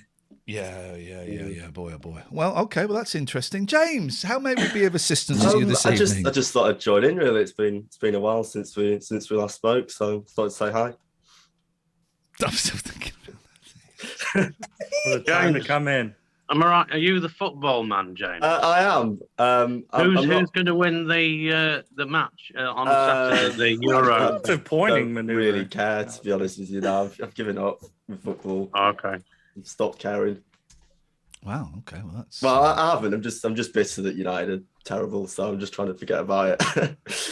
Which United is that? Oh, Leeds come on. United. No, Manchester. I've just worn out as well because the football season's finished, so I've just been working non-stop basically. So I'm just trying to forget about it because it's just like non-stop as an industry. Like I've got like a month off now, and then I'm going to Thailand and Australia for pre-season, and then the whole thing will just start again. Oh, what travelling, man! Do you enjoy it? Well, to a point. I mean, I can't really complain. I mean, I've had worse jobs. Like I remember I used to do a paper round and I earned like £2.50 an hour, and I earn like obviously a lot more than that now because that is legal. That is like child slavery. But yeah, there's worse jobs, isn't there? I mean, I'm freelance, so I do a bit of sport there, and that's kind of what I'm doing at the minute. But I want to go into other stuff as well. I'm kind of at a bit of a crossroads, really, because I've got like 2 years to decide whether I want to go into radio, which I really enjoy doing at the minute, or whether I want to go down into sort of journalism. So we'll see. You want to join our new show called Discussion Corner? No, he doesn't. I see why Alistair's here now. Yeah, he's not a boring old man, Alistair. So, and neither are you. I'm talking about the other guy who is who's not here anymore. Who's not here anymore. So I keep thinking about that recording. So, what, you want to hear what happens next? I kind of. It's getting romantic. Just skip that bit.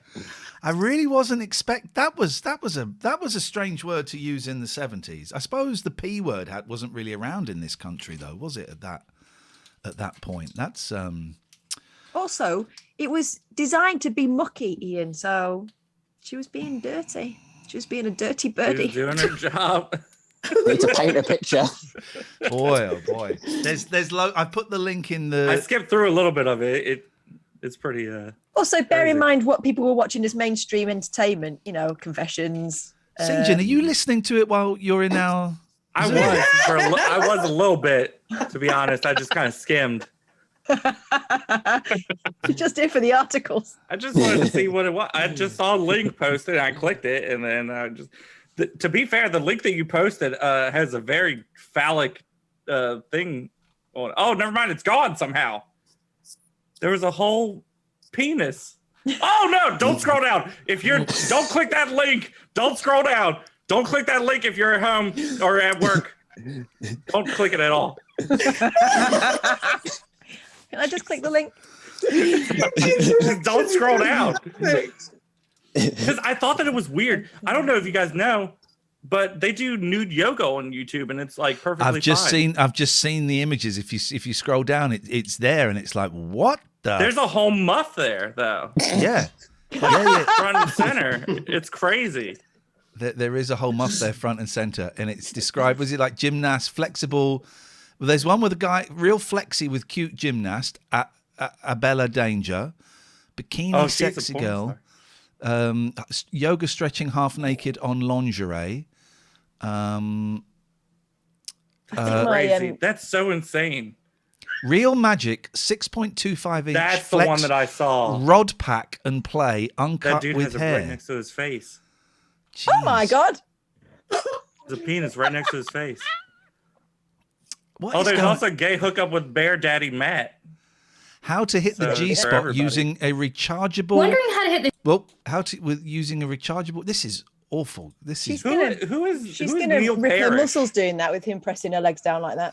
I didn't think you could have this stuff on YouTube. Well, it probably goes. It usually goes down like within a while. But if they like put it in like, if they put like the tags and stuff in a different language, it's just like any other site. Like, you know, they don't have enough moderators. I do. We do Discord after dark where we look up weird stuff on the internet. But yeah. Who is Neil Parrish? Why did somebody say I'm the Neil Parrish of TLNA?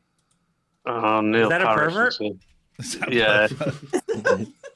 He was looking at porn in the Houses of Parliament. While he was looking for tractors, and he just happened to. Oh, I remember that Dominator. guy. Yes, just happened to see someone having a. But he said the first time he was looking for tractors, then the second time he was looking for porn. Yeah, just admit it the first time around. Yeah, man, that's like people do it. Whatever. At work though, when you're sitting amongst other people. Well, maybe he's an adult. He makes. Do you know what? It still seems. Play stupid games. It was wrong, and he was right to go. But compared to everything else that's going on, it still seems pretty tame, comparatively. You know, with our prime minister wanking over dead bodies. That's what he's been doing the last 18 months. Has he? I haven't read that one. Well, not literally, but with his arrogance. I thought it was literally. With his arrogance. That news story. I feel like watching a little take your pick, Catherine. Do you fancy that? Right. Shall we say goodbye to all of our wonderful yoga? guests? One thing to say. Yeah. Just a bit of news to just share. Go on.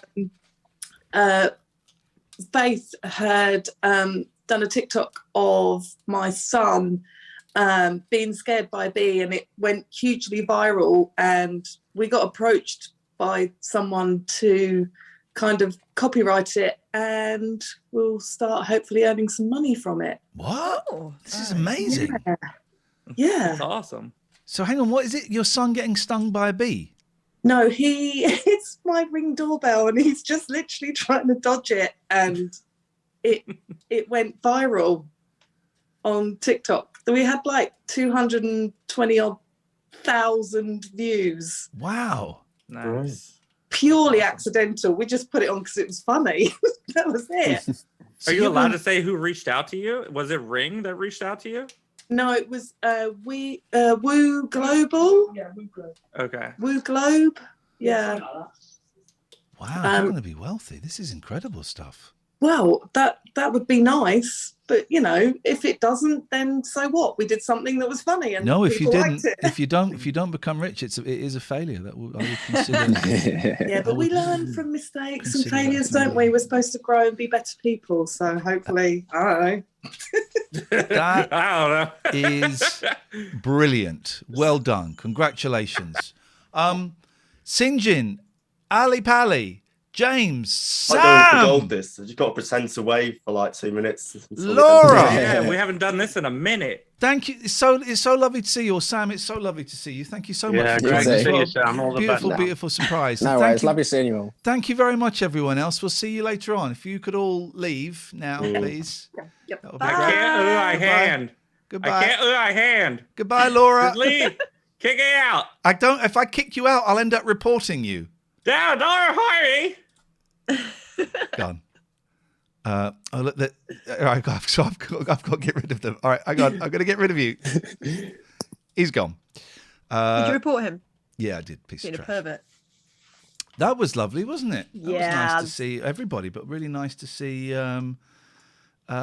Sam in particular. That was great. Now, we have been sent a full episode of Blinder Data. Do you know what about Data? Is it the one where she goes, she's a journalist, ladies and gentlemen? Oh, that was so uncomfortable. Let's have a little bit of Blinder Data. Now, I need to just set this up to share screen. It's that, and it's that, and it's... no, that's the wrong... Bugger, that's the wrong screen. Hang on a minute. I'm going to get all... Here we confused. Hang on a minute. Let's just come out of this. Stop share. Share screen. It's that.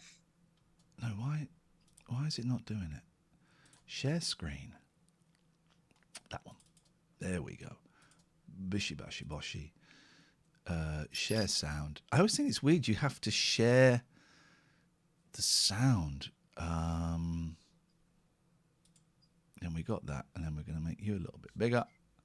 Gravy in your ears. And I'm going to come down here. All right. Let's give this a little go. Let's. By the way, you know, subscribe and all of that shit. I don't know. Boy meets girl, so romance or rejection? That's the big question. You can hear that, right? Yes. Oh, I don't remember this bit. Is this an advert? This would be like sponsored, won't it? Blind Date in association with Going Places. The Holiday Matchmaker. Oh, she's going off with the man on the button lift. I must admit, I hated Blind Date. It was just... Oh, me and my mum used to love it, but she used to get very annoyed with them. She was like, she was telling him that she was going to like lick cream off him and stuff in the questions. And then when they go away, she gets upset when he holds her hand. Yeah, there was always that. They'd say what they needed to say. Yeah. And then they weren't really interested. Blind Date, and here is your host. Why does he fucking say it like that? Blind the Date. He got used to people taking the piss, so he continued.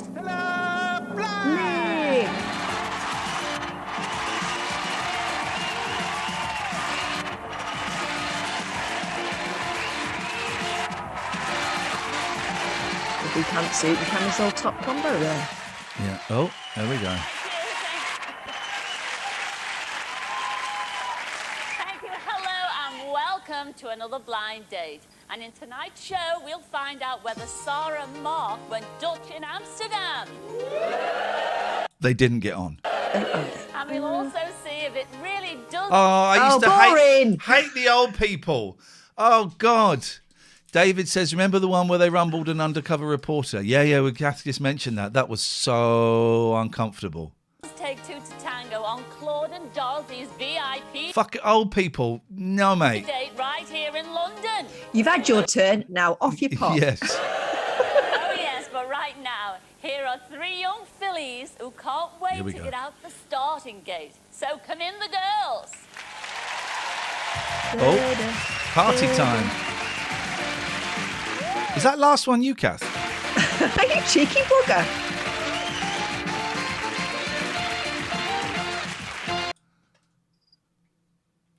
Put your glasses on.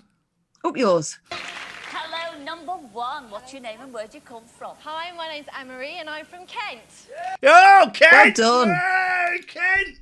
She's from Kent. Woo! Well, what do you do in Kent, Anne-Marie? I'm an estate agent, but don't hold it against me. Oh, I won't indeed. Now, for I won't indeed, I won't. 22 years, I've heard that you've been doing a certain little thing in your life. Yes, that's right. I'm actually... Is this true? She quit live on air so they couldn't get her to do another series. Is that true? Don't know. I'll have to have a look. Oh, let me have a look. I've got Scylla's book over here. Let me go and have a look. Okay, here we go. Let's find out. Prayer number 3 says her name is Catherine. Let's see. But I have actually given that side of things up now and I'm teaching instead. So. Ah, well, how old were you when you started twirling? I was 4. I was a little toddler with my little hat and skirt on. Oh, sweet. Well, I think we should all have a look at you when you were 4. What's it all about, eh, kids?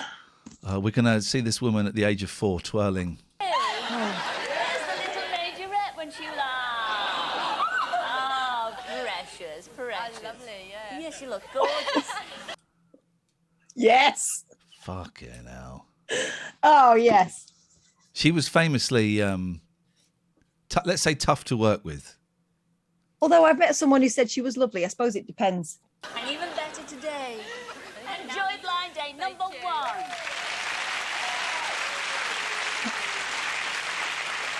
Hello, number 2. What's your name? Where'd you come from? Hi, Scylla. My name's Kirsty and I'm from North Yorkshire. North Yorkshire? Don't know if you know it. I'm from North Yorkshire. My name's Kirsty. I'm from North Yorkshire. Doesn't sound like she's from North Yorkshire. And what do you do, Kirsty? I'm trained to be a primary school teacher at Durham University. Oh, a primary school teacher. You shouldn't really be on this then. It's inappropriate to be on this if you're a primary school Mind teacher. you, they all go on flipping Naked Attraction now, and I'm thinking, how on earth is that allowed? Oh, look. She's got one eye paying the driver, the other one looking for a seat on the bus. There we go. We all have that. But you've got an ambition, have you? My ambition is to free fall, kissing the man of my dreams. Oh, you smash your face in. What does that even mean? Would you like to do that, girl? No. Now, I can't understand this. I mean, all your mates call you Amazon. That's but right. You've got a lovely shape and everything. Why do they call you Amazon? Well, I'm a member of the Durham University netball team. And they all reckon the way I play netball, such energy, enthusiasm, throwing myself around the court, that I should be on Gladiators, the next Amazon, you know, Gladiator. Well, you've gone one better. You're on Blind Date. Absolutely. Had a lovely time on Blind Date number 2. If this next one is called Catherine, then this is game over. Stop! I would not pursue this line of comedy if I were you, my friend. Hello, number 3. What's your name and where do you come from? Hi, Scylla. My name's Amanda and I come from Wolverhampton.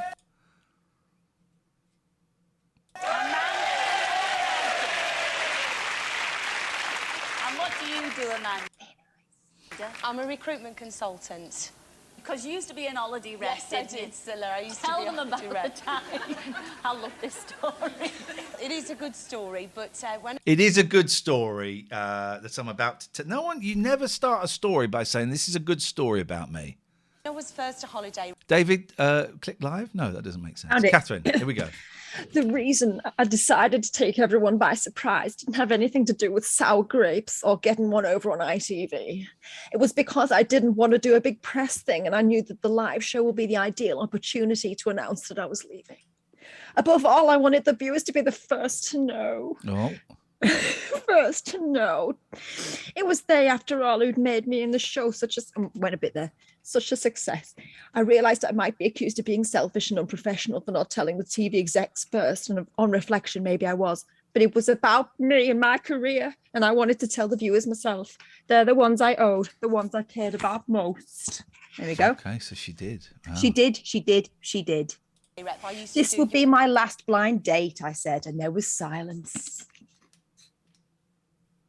What's it all about? For people in their 20s.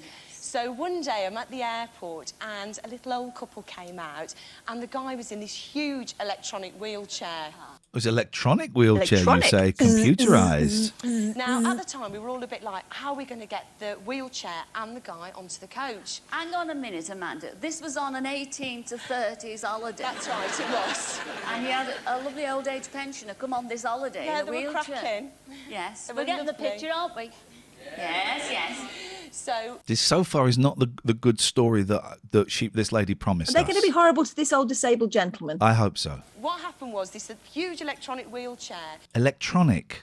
The driver and myself were trying to get it onto the coach when the little old man says, "It's all right, Amanda, I was here last year. Dennis took it on the luggage truck," which is this little truck that takes the luggage. Yes. So I We know said, what a luggage. "Great." We know the word luggage and we know the word truck. But thanks for explaining that. Roger says the clip is on YouTube of her quitting. Oddly, it was recommended to me the other day. Sort that out, so did my driver. So there we are on the coach, I'm there on my mic doing my spiel. And I said, Spiel. Doing my spiel. They're just doing my spiel. You're saying that you're taking a mickey out of it for saying spiel and not spiel, but you always laugh at me when I say swastika. You do say Schrosticker quite a lot, though, and I don't quite know why. For those of you worried You say it when you're describing your wallpaper, and I just don't think that's appropriate. about your luggage, don't worry. Here comes the luggage truck overtaking the coach with this little old man on his electronic wheelchair strapped into the back, clinging on like this for dear life. I think that's a lovely story. They like that. That's a lovely story.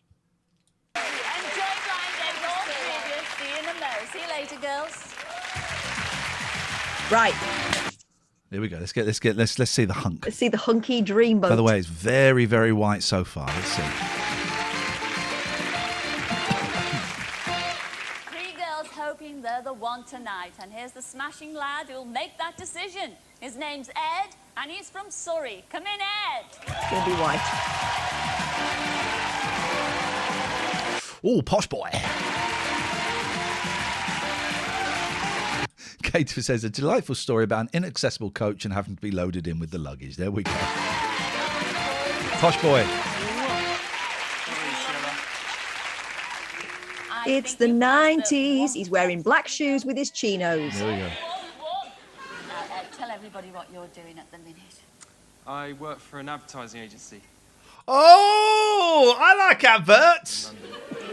But on your days off, on your spur days off, you like Spur. nothing better than. And take me through this. I think this is Okay. My big passion in life is to fly fish. what? Oh. Fly fish. You like to go fishing. I like to go fishing, Sarah. That is your. I get it. My big passion. You like. That's crazy. But on your days off, on your spur days off, you like nothing better than. It's like outrageous. Not that I'm knocking the blokes around here, because you know, yours truly likes dirty sex just as much as they do. There we go. That's what he likes. I stopped it just in time. And take me through this. Okay. David Turner's. That fella had a party during lockdown, 100%. My big passion in life is to fly fish. What? Fly fish. You like to go fishing. I like to go fishing, Sarah. That is your passion. Yep, and it's not fishing for flies, it's fishing for trout. For trout. Well, there's one old trouty you've got already. Jason says, this is weird with clothes on, isn't it? Doesn't it seem old-fashioned? No, I'll take you through. I'll take you through this one time. It was a beautiful, beautiful day. It's all right. I can imagine In the fishing. middle of the river. Jesus Christ. With me. I'm there with you, yes. Birds I'm one were- of those birds. The birds were singing. One particularly well, actually. And That's a bit rude. I was there fishing where the water goes. That was a dig at her, right? Yeah. I heard this noise behind me. It seemed like it was just behind me. And I looked around, and they're about 20 meters away with these two otters playing in the water. It was beautiful. That's the end of the story, is it? Jeez. Fucking hell. One of those girls are going to be dead lucky with you tonight. They are. They really No, are. two will. So fire away with the first one. Okay. Hello, girls. Hi, Ed. Okay, here's question one. One of my ambitions is to own my own bar, which would have a different theme each month. Oh, sounds fun. The first month will be otters. The second will be long, rambling stories that go nowhere. Global cultures. Sometimes Hispanic or African or No, Egyptian. I wouldn't. What theme would your bar have and why? And that goes to number one, please. Well, Ed, I actually play the saxophone.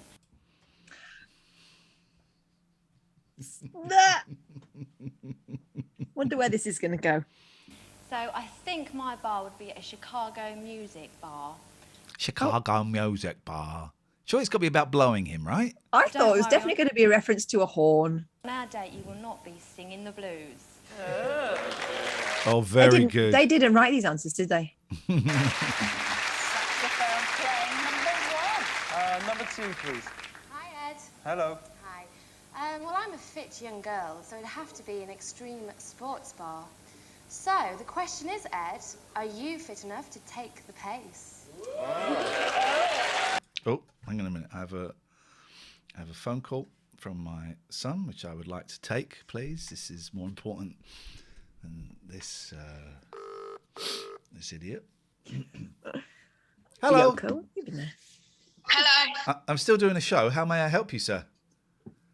I finished the cupcakes. Oh, let's have a look. Let's have a look.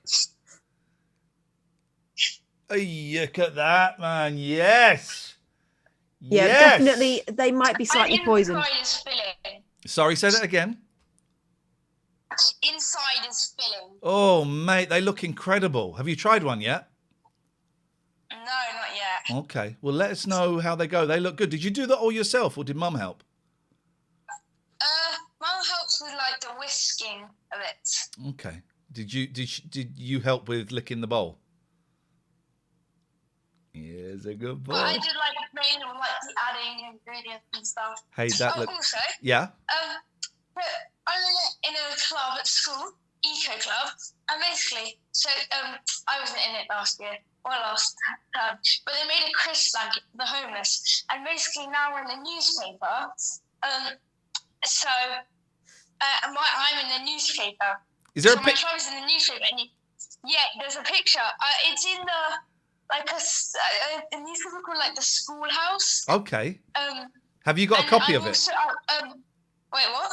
Oh no. Okay. But I saw the picture. And also, there's a small chance that we'll be going on BBC Berkshire Breakfast. Whoa! Yes, mate. Fantastic. Oh, let me know if that happens. Yeah. Let me know if that happens, and I'll listen in. That's fantastic. Your radio career is more successful than mine at the moment. Well done. Well done. I need to get back to these lovely people. Okay. Chowsy chow chow. Cheers. There we go. Look at that. He's going to be on the potentially on the radio. Hello, Samuel Morris. Thank you for being a new sub.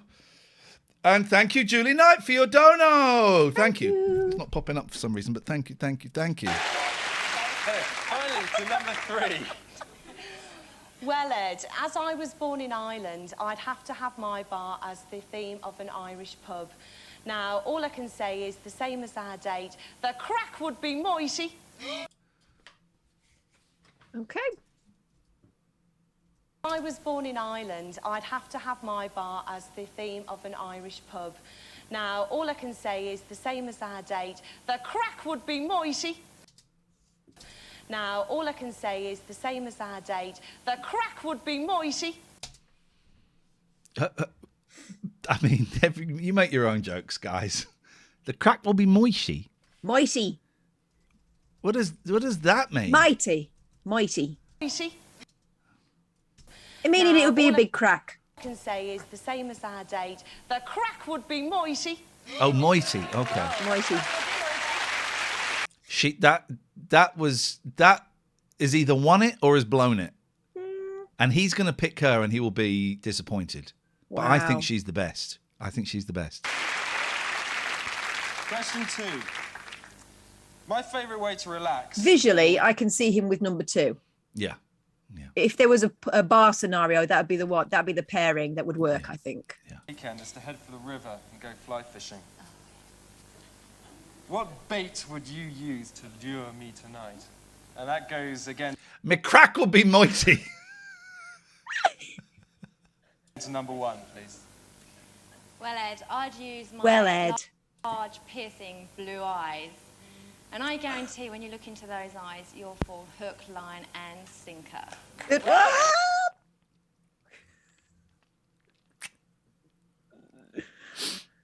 He likes that. Look at his face.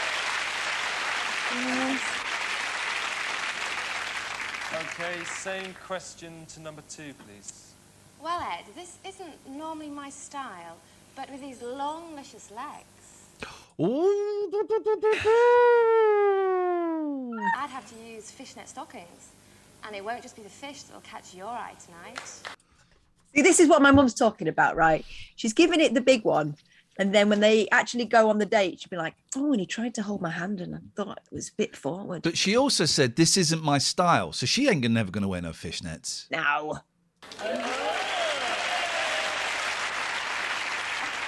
God, it's so tame, isn't it?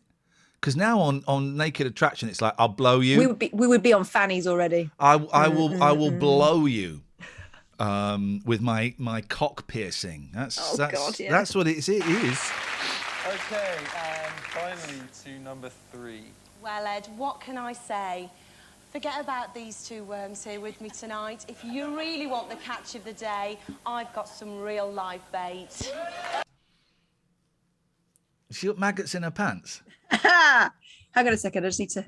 St. John says, I don't know if it's been said, but the second lady kind of looks like Amy Schumer. Yes, she does a little bit, yeah. Oh, he's doing the backhand clap. Look, the backhand clap. The old 1-2. He's going to pick 3. He's picking 3. Right, finally, question number 3. If there's one thing I dislike, it's dizzy girls. In one sentence, convince me. Dizzy girls? Does he mean Yes. Dixie? Is Yeah. dizzy a thing? That you are highly intelligent. And that goes to Yeah, I would just like to say fuck off. Why have I got to prove anything to you? number 2, please. Well, Ed, I've got 3 degrees. What do you have in your record collection? Oh, because they were a band. Yeah. They were a band, Catherine. I know. They were a band. Yes, mate. Totally destroyed him. I think he's going to pick 2. Same question, moving swiftly on to number 1, please. Okay, Ed, well, people's first perceptions of me are as a bit of a dizzy blonde. But I've actually got initials after my name, you know, which are SIBB.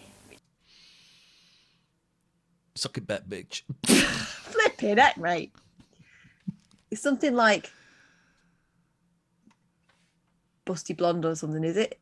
It could be. Okay. Which stand for super intelligent blonde bimbo. Oh, God. She forgot it. Look, she's furious with herself for forgetting it. But it added to the effect. Yeah. Blonde bimbo. Furious with herself. Blew it. Okay, and finally that question to number 3. Well, Ed, we could sit here and talk about philosophy, nuclear physics, but if you pick number 3 tonight, that would be really clever. Ooh. She's What do you got reckon? in there. What do you reckon? Let's listen to the recap. Let's get the recap.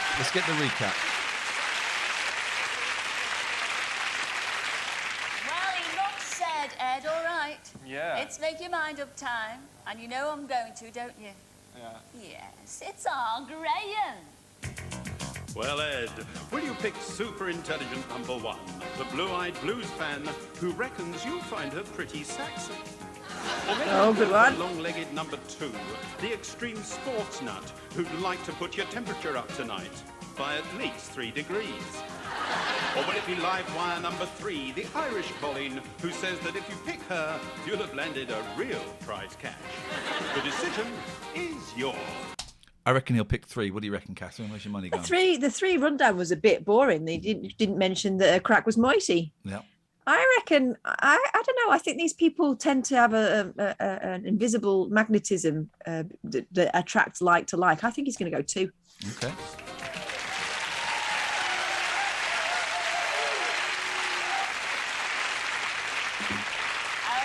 Ed, who are you going to fall headline and sinker for tonight? I think it's going to have to be number 2.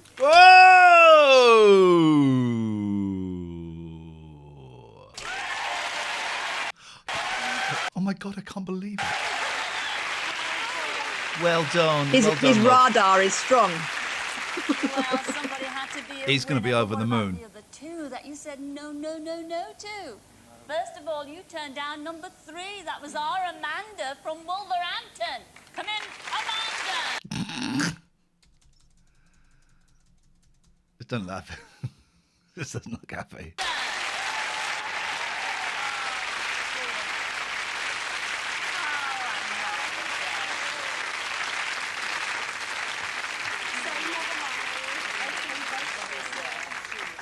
Sweetheart, never mind.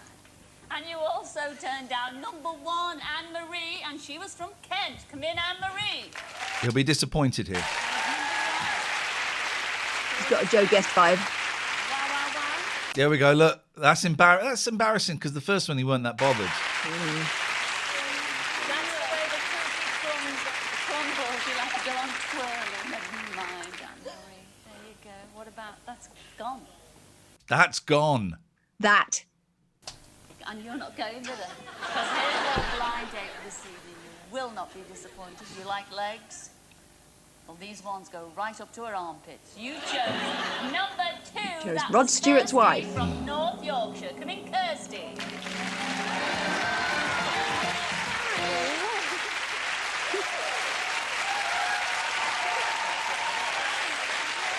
Yeah, that works, doesn't it? Yeah. He is gorgeous. And he is gorgeous. You were all over him like a rash. What do you think, Ed? Very, very good. Very happy. Who's going to pick where you're going on your blind date? Penny Lancaster. Hey, there you go. Go ahead. Go for it, Kurt. Okay. Oh, a trip to Italy. Woo! That's cannot be bad. Italy, though. Cannot be bad. Well, I'll try. Yes, you're off to Italy for a date in the clouds. You'll take a hot air balloon flight over the dramatic North Italian landscape before travelling to the beautiful Portofino, where you'll explore this glamorous resort. Oh, I'm getting excited myself.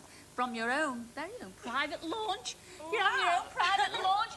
Take your fishing with you. Wonderful, that'd be great. It's a 5-star date in one of the most romantic locations in the world. And let's hope it says here, you're both saying Bella, Bella when it's all over. Oh, well, you could just make sure you come back next week and tell us how you get on. I'm excited for you, I am. Ladies and gentlemen, Ed and Kirsty. Also, you compare this with, what's that one with that, what's the programme where that man does it? Licky likey, if you licky likey. What's that one? Because that's filth compared to this as well. Yeah, it is. Yeah, it is. What's that one called? Licky likey, take me out. In Amsterdam. And here's the moment they first set eyes on each other. Michelle Visage. St. John says, I wonder if Italy doesn't sound as exotic since it's closer to the UK than the US. If it was Italy for US people, they'd been hollering. Yeah, it's Europe. It's like, you know, Italy would be nice, but it's like, yeah, it's Europe. Okay, you know, we go, yeah, going to Europe. Yeah, okay. Your blind date for this evening. You chose number 3. That was Mark. That's a look, isn't it? Wow. That is a look. That is a lot of product. He is totally out of his depth, this guy. From all. Come in, Mark.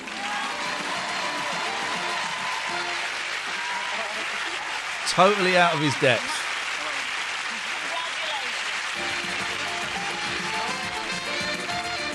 Let's see. Right, what do you reckon? Did they get on? Not at all. Not at all. I don't want to see any of this. Saddam Hussein.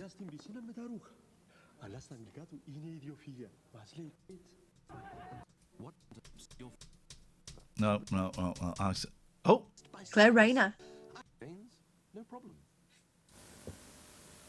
Dear Auntie Claire, I'm a 15-year-old schoolboy, and my problem is that I've become obsessed by sex. Start collecting tokens for free books for schools.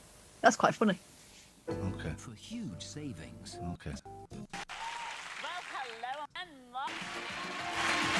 I tried to get her on a show once, Claire Rayner, and I thought she was the sweetest person, and she just sort of said, I'm sorry, forgive, darling, forgive. She said no. Well, welcome back. They're holding hands. Now they're not. And let's have a look at the two of you enjoying that I think they'd got on. city of Amsterdam.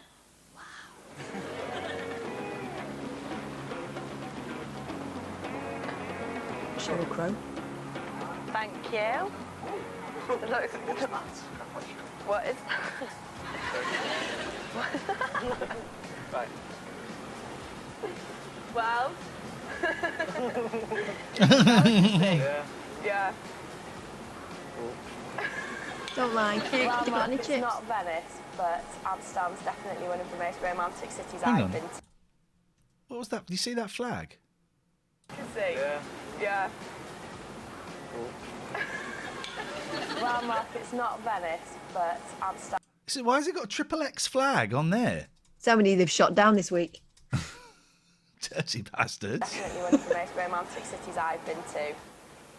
A kiss of the hand may be quite continental, but diamonds are a girl's best friend. So which one are we going to have for the wedding? Right, honey, which one would you like? This one, darling. That one? Would you like to put it on my finger? Of course I will. Of course I will. There we go. One. That's lovely. Diamonds, definitely my best friend. Wait till he finds out how much it is. That'll be ripped right off. Would you like me to buy you this one? Mummy, I think I found the perfect man. What song is this? You got the feeling in it. It's 5, isn't it? Golly hander. That's left-handed if you're not from Hull. Beautiful. Blind date. Absolutely fabulous. Brilliant. We go driving in my quag. I hope I'm gonna get a snog. Jesus Christ, this is awful, right? I can't believe Jean Galliano designed us an outfit to wear on our date. That's it, good old John.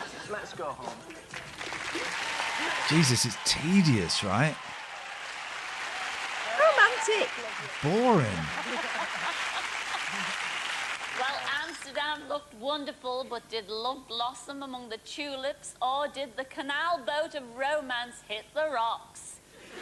It's always good when they come out holding hands and then the man slags them off. Oh, yeah. That's always the best. It's always the best one.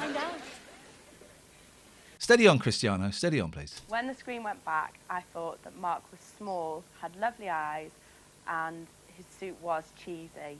After seeing the other two, I thought he was the best. When the screen went back and I saw... What the fuck is he wearing there?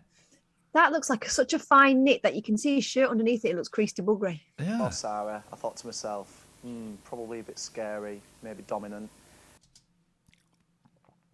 And she did really put me down at first by saying, nice suit, when Scylla asked her what she thought about me, which didn't make me feel very good.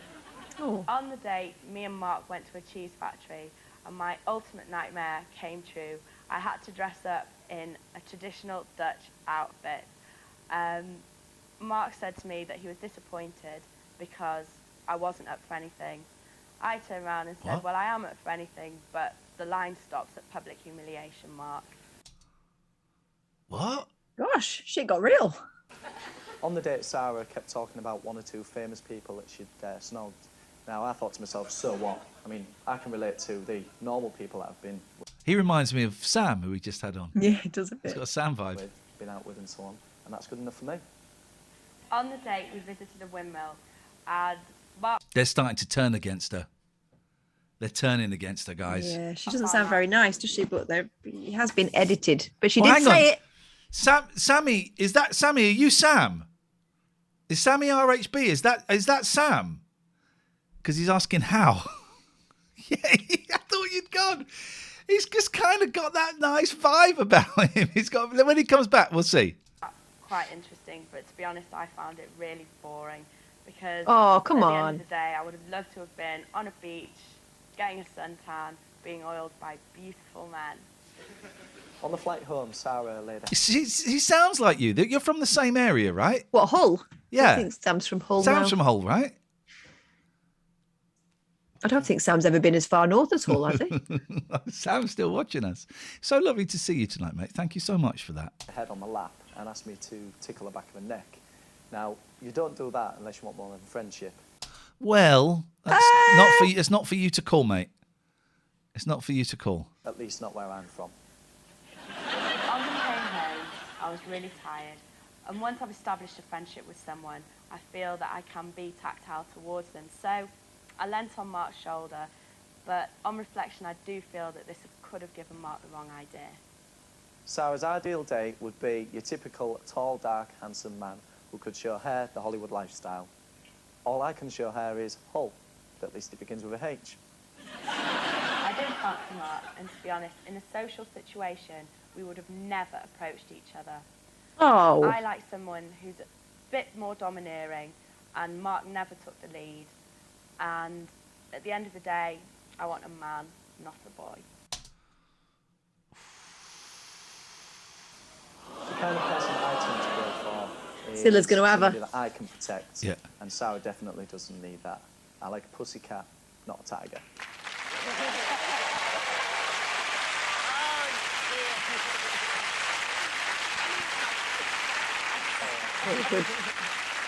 Well, Mark, she wants a man and not a boy. How do you feel about that? Well, as long as I want to be young. I don't want to be old. You know, you get... Great comeback, Mark. Fucking hell. Once you get old, that's it, isn't it? You know. Yeah. You've got to be as Yeah. long as you can, I think. I can go off people, you know. Oh, It all went wrong, really, when you saw each other for the first time, because you both Yeah. said there at the top, you know, I said, how do you like him? What do you think? And you said, nice suit, with a sneer. Yeah, that was a bit... I didn't mean it horribly. But you mentioned the suit in the film, though. Yeah, you did. I was trying to think of something to say. Yeah. Oh. Well, can we clarify something? Because you're on the plane here on the way home. This is on the way home. Yeah. And you said, this lady, this lovely lady here, put her head on your lap. Yeah. And asked you to tickle the back of her neck. And where you come from, that means something. Well... I think it means something where we all come from, really. Especially from a stranger, you know, not knowing each other for very long. But, like I say, you never know, do you? But you were getting the wrong signals, I gather, all the way through this date, because what we didn't see... Oh, it's her fault. Here we go. On film there, I gather that Sarah actually visited your room and chatted you up one night. Is that right? Is that right, Sarah? Oh, God. You were giving him the wrong signals all the time. Were you just being overly The friendly or story what? is that we got back to the hotel, and after the date had finished, and Mark was feeling a bit ill, so I said, yeah. So I said, I'll take you up to your room, and you know, make sure you get there all right. And we sort of stood there, and I went, okay, Mark, night. And we kissed on the cheek, and that was it. And that was it. I'm so sorry if I gave you the wrong impression. I mean, it must be my very friendly personality. And just, I hope you find the man that you're looking for. All right. Well, I hope so, too. Wish them well, ladies and gentlemen. No romance. Well, that was... That was a mild attempt at a stitch up there, wasn't it? That was nothing. Let's see. Fellas! Fucking hell. Oh, wow. Mummy, what did the 90s look like? Here you go.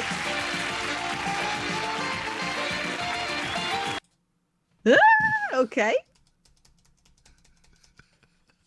Blue steel.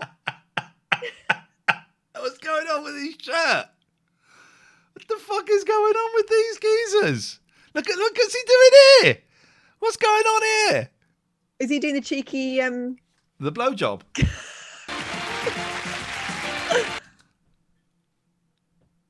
Yeah, he's got no teeth left now. That's what boys used to look like.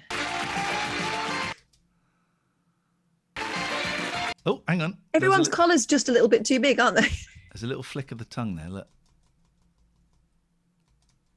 Oh, hungry. Daddy hungry.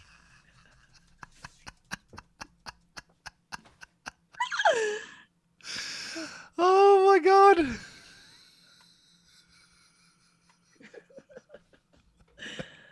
Outrageous. Not that I'm knocking the blokes around here, because you know yours truly likes dirty sex just as much as they do. Oh, don't. Yeah. This guy has no right to pull that face. Right, let's go.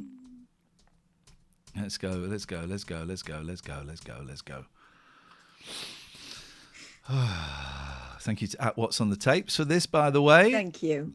If you're enjoying this.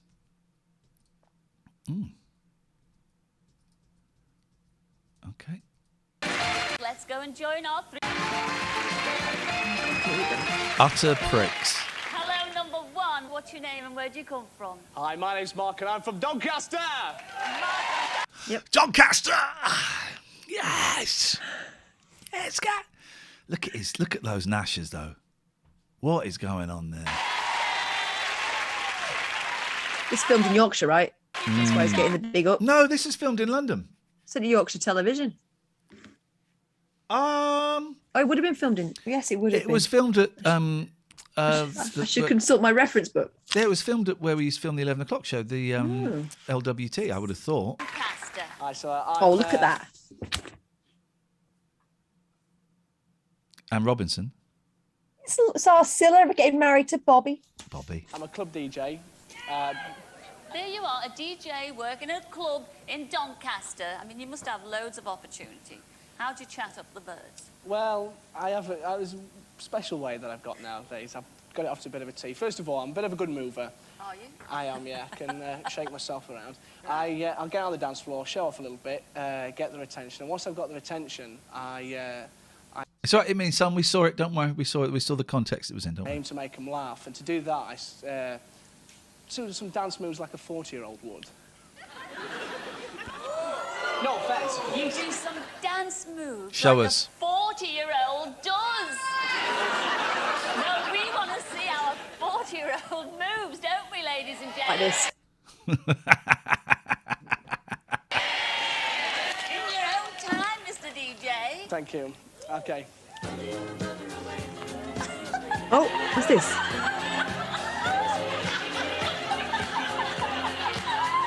Oh? He's basically doing Barrymore and Forsyth, isn't he? I was thinking Norman, what's it? Mr. Grimsdale.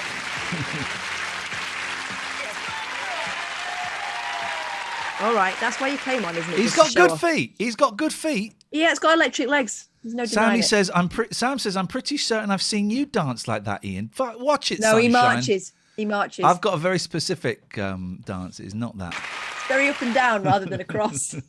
I can't do the feet. He had good feet, that guy. You strongly after that, all right? Thank you. Thank you. Enjoy blind date. I will, thanks You've a done lot. ever so well. Hello, number 2, what's your name and where do you come from? Hello, Stella. My name's Rupert and I'm from London. Oh. And you won't win, okay? Rupert. You shout it loud and you shout it clear, Rupert. That's me. I'm confident, Stella. Oh, yes, and you look confident. You sound confident. He's the character, is You're he? a bit of an anorak, aren't you? I am. I do like Star Trek and I'm not afraid to admit it. Yeah, okay. Okay. Look at that. Look at that face. It looks like Lord Charles. Yeah, we can all hear. We're not deaf out there. You know? Who do you like the most out of Star Trek? Well, you know, it'd probably have to be Mrs. Oh, gee. Spock because I do have the old ears. You know, you look like him anyway. You don't have to put that on. There you go. There's one. And I put the other one on. You know what's... He's doing that on television, Catherine. Yeah, in front of everybody. Cater says a bit like Chris Barry, yeah. About 6 years ago, I won a competition, a national competition. Did you really? Answering questions on Star Trek. Oh, I managed to recite the all 79 of the original series episodes. I don't believe you did. I did, Stella. All 79. How is this man single? 79. All right, then what was the first one? The first one, The Cage, was the pilot episode. Really? Yep. And, well, go on then. The Cage, where no man's gone before, the Corbomite maneuver, Mud's women, the enemy within, the man trap, the naked time, Charlie X. It's not boring, Stella. Oh, beam me up, Scotty, please. So what type of girl are you looking for tonight? Well, you know, one with a good sense of humour, Stella. I think she'd have to be, she'd when have she, to be, yeah, yes. to put up with me and my ears. Well, I can't promise you a trek. Fucking hell. Cristiano says, you don't want to wear a red shirt then, mate. But I can promise you a good time. Enjoy blind date, Rupert. Thanks, sir. Thanks, Ella. That's the business over with. Here we go. Hello, number 3. What's your name and where do you come from? I'm Adrian, and I'm from County Durham. Oh, there's 2 characters. Oh, gosh. I was not expecting that. Okay. One is going to win this, right? Well, Kath, I can't hear you. We've already forgotten about the guy with the dance moves. You know. One is going to win this. The one in the middle has got a little bit of Davy Jones vibes going on there as well. Very diluted. Hello, number 3. What's your name and where do you come from? I'm Adrian, and I'm from County Durham. Adrian from County Durham. And you've got a fabulous... Well, it's an art. It's not a job, really. What do you do? I'm a stone and monumental sculptor. Fucking state of his hair, though. What is I like know. flaps? I'm trying to work out what's going on there. He's got ear flaps. I think he's growing. He's just stopped cutting his hair, hasn't he? So it's all just growing at the same. But it's short at the top and it's long at the sides. Yeah. What I don't understand, just don't understand it. And you've actually worked on the cathedral up in Durham. That's right, yeah. I did 2.5, 3 years on Durham Cathedral, carving stone. Oh, isn't that lovely? Ah. But you don't always do that. I mean, there have been times when you've worked in graveyards and stuff. Yes, yeah, I do. Sometimes I do bits of, do the odd headstone, the odd monument, and do a bit of gold leaf work, a bit of gilding work. I've got a big white sheet, which I cover myself in to stop the gold leaf blowing away. So one day I'm working in a tomb, and I'm bent down, I'm crouching, I'm gilding the letters, and I've got the big white sheet over me. And my back was really aching, you know, stretch. So I stood up and I had the sheet, and I went, oh, dear! And there's no lady behind me walking the dog. And she had a tweed coat on and the thick tights and the hat, and she picked the dog up. She said, oh, my God! And she was running out the cemetery, and I'm running behind her. She said, I'm sorry. She thought it was a ghost. Yeah. Oh, shame. Isn't that a shame? Isn't that a shame? Dave says this never happened. No, exactly. Isn't that a load of bollocks? Well, I'm sure you've got more than a ghost of a chance of winning tonight. Enjoy blind date. All three of you fellas there. I shall see you. Look at the spread, though, on that fella. Yeah. Number 1 has won this. He's put his ankles together and his knees apart as if he's waiting for a speculum. Three lads hoping to shine tonight. And here's the girl to light up their lives. Her name's Jacqueline. And she's from Belfast. Come in, Jacqueline. Jacqueline. Belfast. What is that move? It's a bit of a Scylla.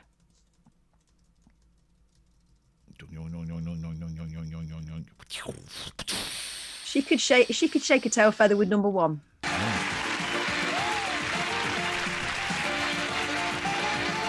Tall. By the way, this is like the 90s, right? So I'm all of these women's hairstyles. I'm totally head over heels in love with all of these hairstyles.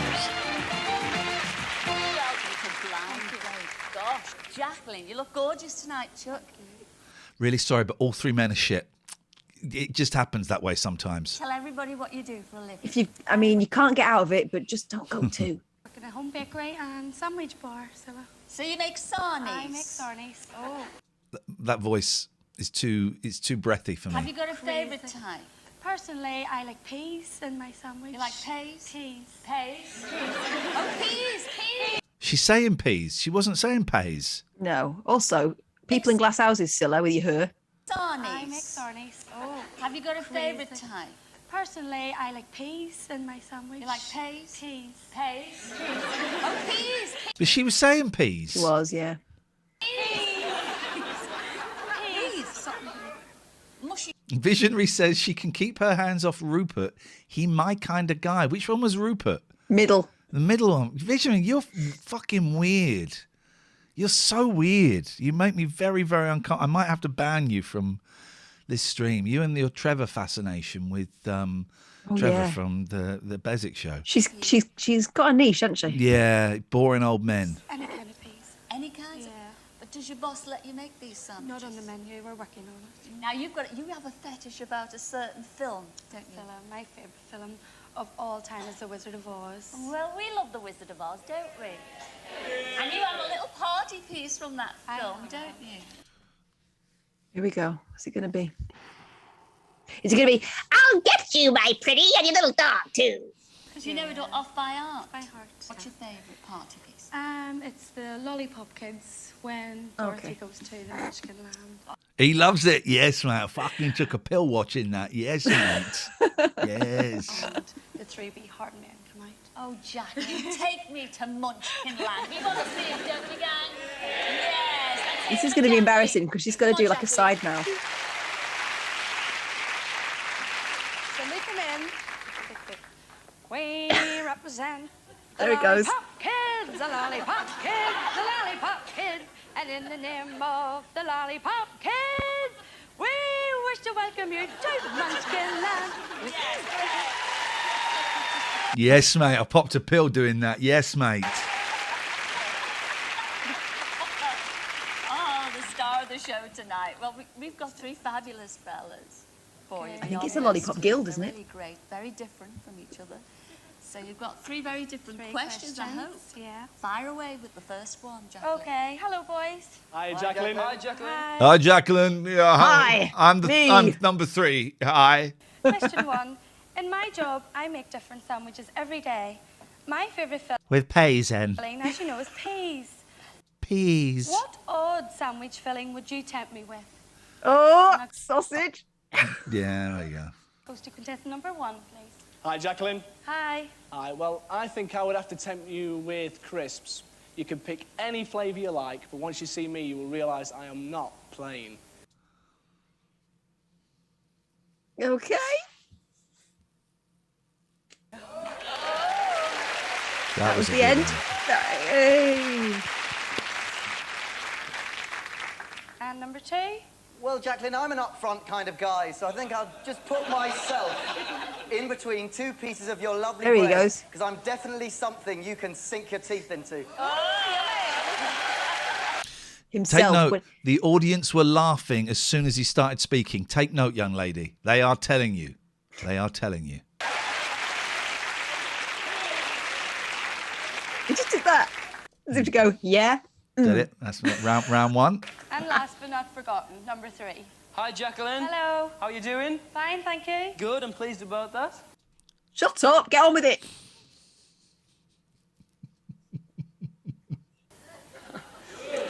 What was that? He's forgotten. Hello. How you doing? Fine, thank you. Good, I'm pleased about that. Do you hear that? Huh. Jacqueline. Hello. How you doing? Fine, It's a thank slight you. Danny Zuko. Good, I'm pleased about that. As I work as a stone and monumental sculptor, I think I could probably offer you a chip sandwich. But I promise you, you'll not break your teeth on my lips. Lips. What lips get into it? Chips and lips. Lol says, you aren't working at Sky Broadband Help, pal.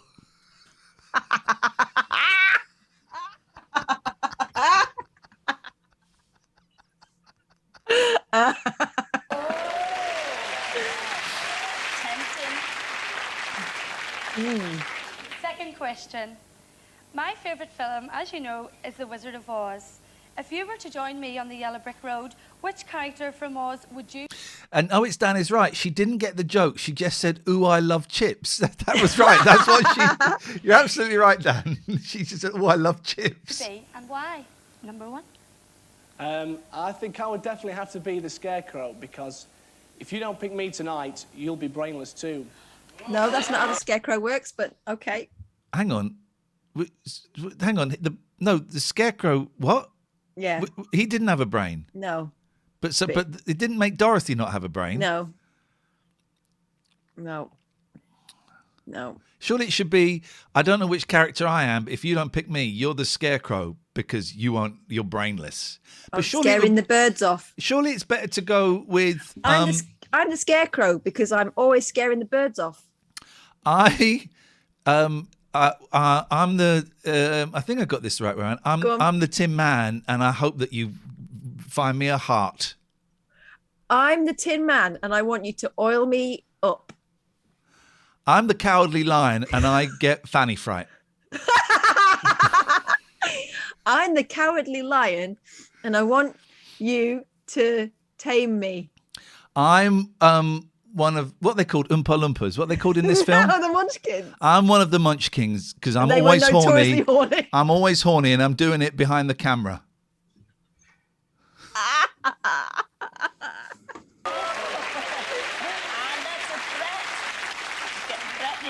Number 3 this time. Christiana says, I would be the wizard because behind the curtain I sound great, but I am a cock.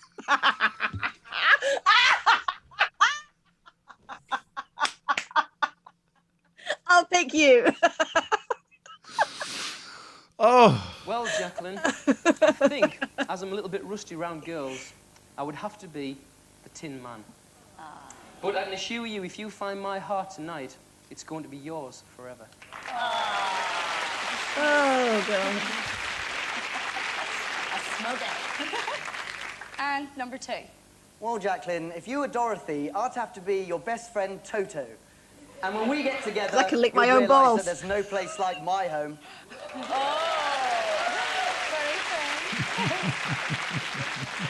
Oh, he licked his lips And then. question 3. I reckon a man's hairstyle can tell me something Oh, about dear. him. Describe your hairstyle to me and tell me what you think it says 1, 2, and about 3. you. Shit. To number 1. Well, mine is short, sharp, and if you pick me tonight, I'm sure we'll gel together. But it's not fucking. They're not. Okay, well, can I pick the person who wrote the script for number 1, please? Can I pick the runner that wrote the script for number 1, please? Oh, it's a 25-year-old woman. Never mind. Still. Number 2. You know what, Jacqueline? My hair is exactly like me tonight. Good looking and ready for action. Goes on too long. So come on, Jacqueline, pick number 2 and let me put my head on your shoulders.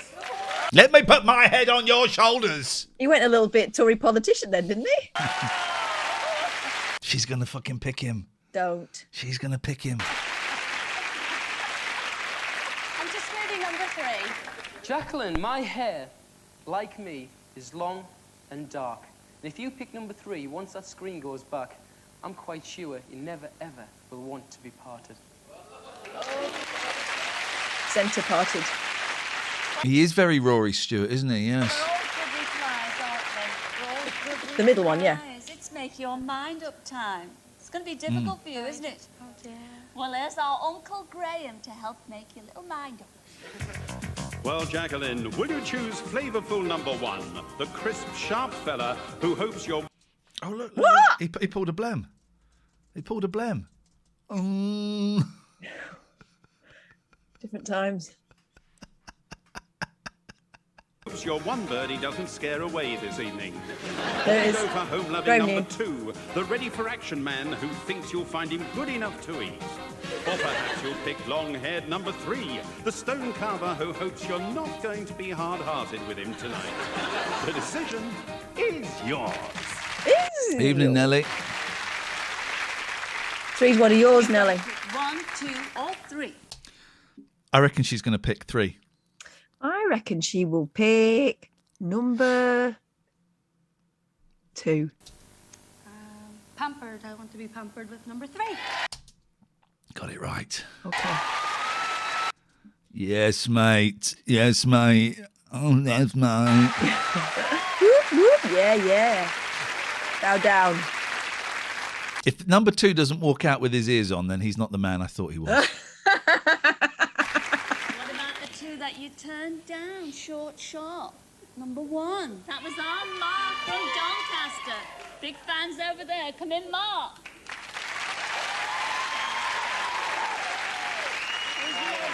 No, I didn't. I don't like you. Hello, Mark. You did well. Thank you. Aww. I think she does. You love music. Well, he's gone. No. Goodbye. That's just one song. You also turned down number 2. That was Rupert from right here in London. Our Trekkie. Come in, Rupert. He's not had time.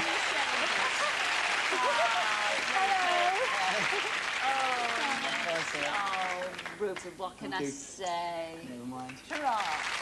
Hurrah. Are you excited? I think you will be pleased. She will be pleased, won't you, ladies and gentlemen? Here is your... Pete says, oh my God, I have a Rupert update. I'm sure I recognise Rupert. Hang on.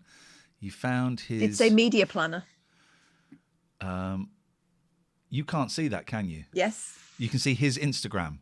Yes. There he is. He's getting married 16 years ago. Well, that was 3 years ago. Look, he's married. Good for him. Rupert Bean. Oh, look, and there's his family. He's...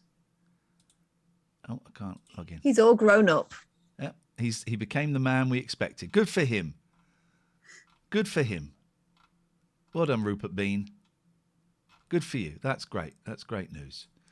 Hang on, how do I get out of this now? Hang on a minute. I just need to come here. I just need to stop share for a second because it was going a little bit funky-dory. Thank you very much for that. Pete says he's still got Trekkie in his bio. Good for him. If I go back there. Why won't I? Hang on a minute. I've lost blinder data. I may have to watch the whole program again. No, here we go. I want Pause. And I want you. And I want you. And I want to share. And I want you. And we want that. Okay, we're back. There we go. Let's go. Oh. Ladies and gentlemen, here is your blind date for this evening. You chose number 3. That was God, fucking hell. Adrian. Doing the me sexy eyebrows. Come in, Adrian. Hello. How are you? He said he was long and dark. He's short and grey. I wonder where you're going on your blind date. Lady, please. Lady, Okay. please. I picked J. You read. Yes. Are you sure about this? All right, okay. Go on then. Want to open it? A date in Lapland. A date in Lapland. Yes, you're jetting away to Finland for a date in snow-covered Lapland. You'll take a husky safari across the frozen wastes. Try your hand at snowmobiling, meet the reindeer, and of course experience an authentic Finnish sauna. Wow, wow, wow. Complete with an icy plunge in a frozen lake. Not so, it'll be ow, ow, ow when you go in. Oh, thanks. Yeah, not doing that. I'm going to go back to the hotel and read a book. They wanted me to go on Lorraine once and do a report. There was like talking me sort of being a reporter, and the first one was they wanted me to go to Hampstead Heath at 6 a.m. and jump in the pool. And I said, no. He said, yes, 250 quid. I said, what? Yeah, no, not doing it. Never got the gig as a reporter. Both got your love to keep you warm. Just come back next week and tell us how you got on. Ladies and gentlemen, wish them well. Jacqueline and Adrian. Enjoy your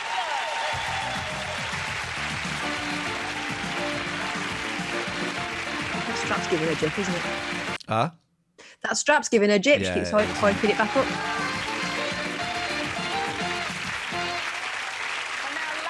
I don't want to see the old people. Don't give a shit about the. She's not going to dish on him, is she? Boring old people. Oh, look, the Millennium. Is that Millennium Dome? Look. To champagne. The Millennium Dome. Gosh. That's the first alcohol drunk on the premises, I must tell you. That's got to be about 95 and 96. It's about 20 acres. In the centre, there's a very big show that's going to knock everybody's socks off. It won't be. It'll be a massive flop until a few years later they sell it to O2. Hey, mate. Millennium Dome, old people, it's a foreshadowing of us and Manilow. Yeah, we go, yeah. Circus. Yeah, so we're going to see him in there. All restored, done by the finest people in the land. Round the outside are perimeter exhibitions based on the theme of time. Mate, I went to the Millennium Dome and it was shit. I mean, I went with the 11 o'clock show to take the piss out of it, but it was shit. And we're going to welcome you back. We took the piss out of it as media students. We had to do a little film about it, and we were also taking a piss. P.Y. Bergeau, remember him? Yes. P.Y. Gerbeau. He ended up running the Snow Dome at Milton Keynes. I interviewed him. There we go. And married to Katie Derham, is it? I think so. Hopefully by then you both tied the knot. Thank you very much. You never know your luck. Welcome Ford. Welcome Dorothy. Fucking hell, look. Racing and the historic Goodwood Motor Circuit. Today we're going to get you to drive the D-Type 50. Boring. Hope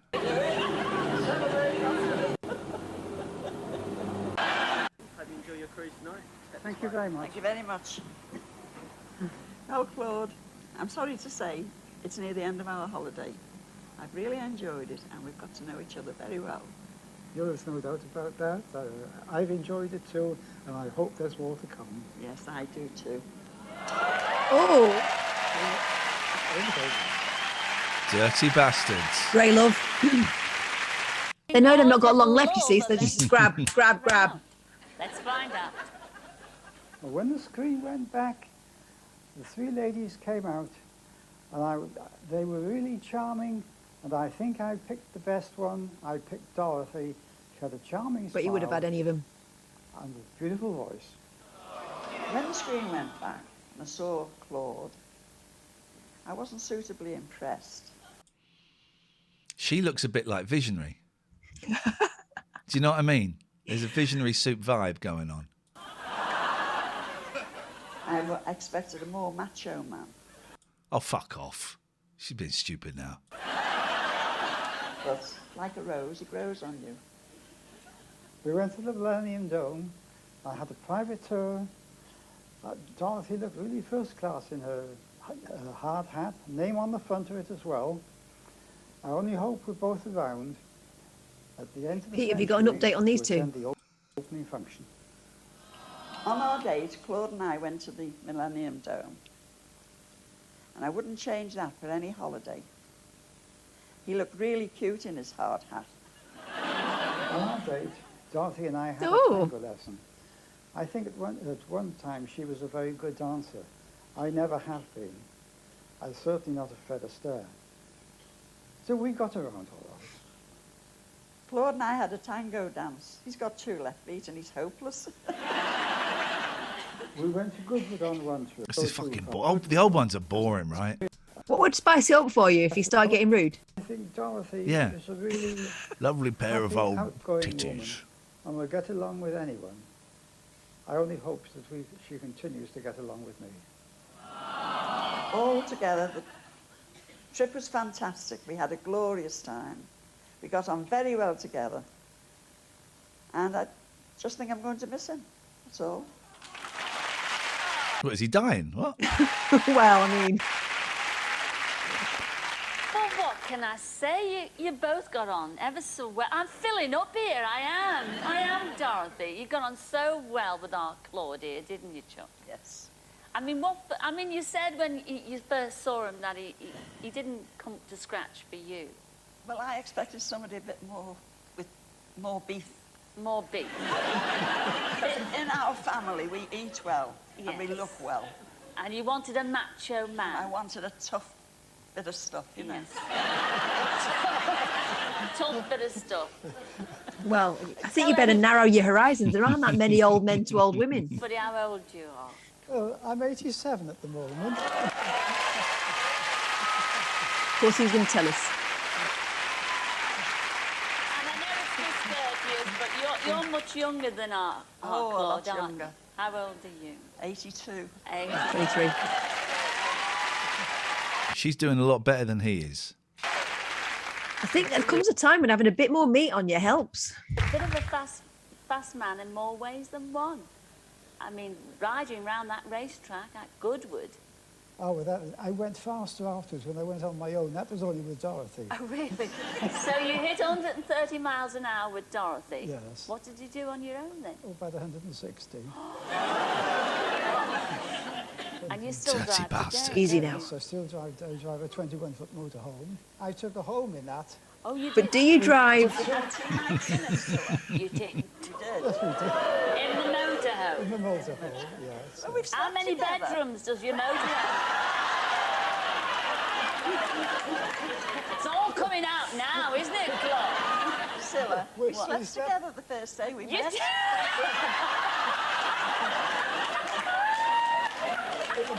You said he was a fast man. My grandma would have said, "Ooh, the fast cat." Now, the dancing, it seemed to bother you a little bit because you are a fan. Jesus, they're so boring. With your legs. No. Now, is she a good cook? Because apparently, a surprise. Dorothy cooked for you a surprise dinner. Is that right? Yeah, a bit of yeah, tea. she did cook a surprise dinner. Yeah. She turned up a tart. Sorry?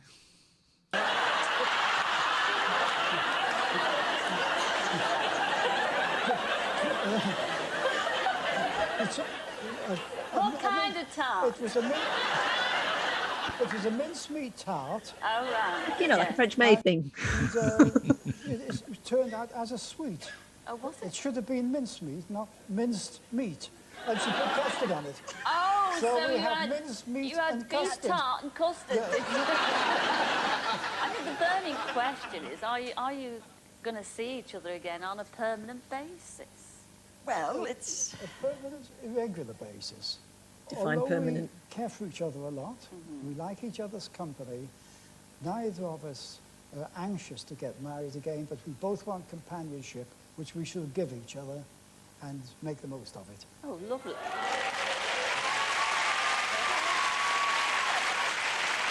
She says all right, She doesn't look comfortable, and then he looks at her and she goes, "All right, look, all right." Both want companionship. All right. Give each other. I think that's how my grandma ended up married again in the 70s. All right. Dirty bastard. Get your hand off. Well, Dorothy, do you agree with all that, or would you like to make a few changes there? I mean, do you agree? No, I'm quite happy with things as they are. Yes. He lives a long way away, you know. And I know where he lives, too. Well, you've been And that's there, the way I haven't you? prefer it. Yes, yeah. Pembrokeshire, it is a long way from our place. But he's got his motorhome. He can always pick you up. Oh, yes. Yes, yeah. and touch on some more interesting Well, places. he slept in the house one night. He brought his own sleeping bag. Did you? Well, that's good. That's thinking ahead, isn't it, Claude? Yeah, He put it on the little bed in the back room and he was surrounded by shoes. She's got 100 pairs of shoes hanging on the wall. All right, well, you're going on a bit now, guys. Shoes hanging on the wall. Yeah, they're on shoe racks. Oh, I see. Have you got a fetish about shoes then? Yes. Yeah. Loads of them. Yeah. My final thing, I mean, would you, if you could have it, would you like to hear Wedding Bells again? No, thank you. No. Not even with our Claude? It's upsets my routine at home. He gets up at 7 o'clock and that's not my way. It's not a marriage made in heaven for the both of you, but certainly a long-term friendship. Nice to have a good friend. It's a bit of fun. Why are we pushing I'm so marriage? pleased for you both. I think you're a delightful couple. And long may you reign in your motorhome. All right, ladies and gentlemen.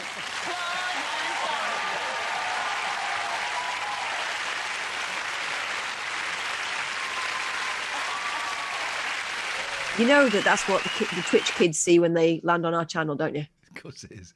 Jason says, funeral bells. Okay. Oh, no.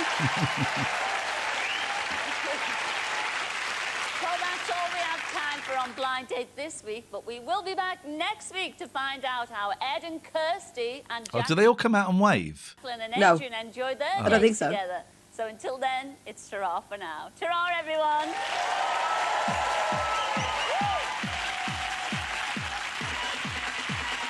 Get that bloke out. I want to see him dancing. Yes, now's the Cupid time. to cash next. Who wants to be a millionaire?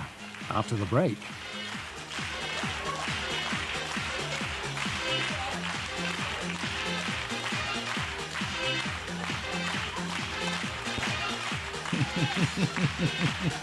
Here he is, he's there.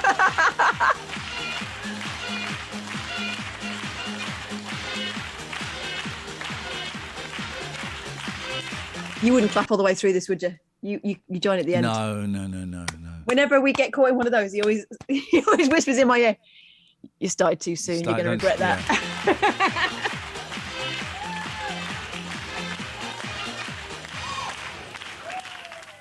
Thank you, What's on the Tapes, for that. That was lovely. That was lovely. That was lovely. Listen, I think we're done. Thank you, everyone. That was really nice when everyone came and joined us. 1998, that was. I lasted a lot longer than I was expecting to. Thank you, everyone. I'm finding this very therapeutic and very helpful. And your patience around all of this stuff. By the way, this was meant to be on YouTube, but because of we had issues, that's why it's on Twitch. Tomorrow's show will be on YouTube. Patreons only if you want to come and see it. Patreon.com/Ian and Catherine. Catherine will be here. I will. There better be cake. There will be no. Actually, I can get cake. No, I think your boy's supposed to be bringing some. Oh yeah. What am I looking for? I'm looking for that. Let's go and. Oh, hang on a minute. I buggered all this up. Wow, infinite Aussies. How is that happening? That shouldn't be happening. What is happening there? Hang on. What is? Oh, I know why. What? Okay, I don't quite know why that is happening. That shouldn't be happening. So let's go and raid the lovely computer game show guys. This is Sean, who's playing Sea of Thieves. That I eventually played with him last week. That was an absolute disaster. I enjoyed that. And we'll be back tomorrow night. If you're a Patreon, it's Patreons only, as it should have been tonight. It was fun. It's a good. It was good. Thank you everyone that came and joined us in the Zoom meeting. That was really nice. See you tomorrow night. Let's go and enjoy these guys.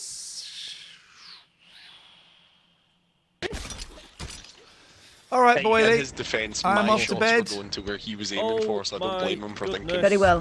And I will see you tomorrow. See you later on. Tutty bye. Tutty bye. Goodbye. Goodbye. How is it bloody going? You're right, Ian. I assume you're there. Maybe you just sent the raid and then just fucked off. Who knows? How many? How many? 236. Oh, sorry. No, he raided with 100. Sorry. No, he raided with 126, and then he's hosting it for 236. Ian and Catherine saying hello and good night. Ian and Catherine, hello and cheers, good night. Ian. I mean, the nice thing about getting a raid from Ian is I assume he's already explained what's going on. It's, you know, like if you get raided by someone you don't know, it's like, oh, I'm Sean with the computer game show. This stream. Whereas I think Ian would probably have already done that. Right, well, let me just interrupt before we go any further. TLNA viewers, hello. We started this stream by finding out that Metallispan, aka Chris, had 43 bottles of sauce in his house. He did an audit of sauce bottles in his house and he had 43. What is the most amount of sauce bottles you've ever had in your house? And do you have an amount of items in your house that could possibly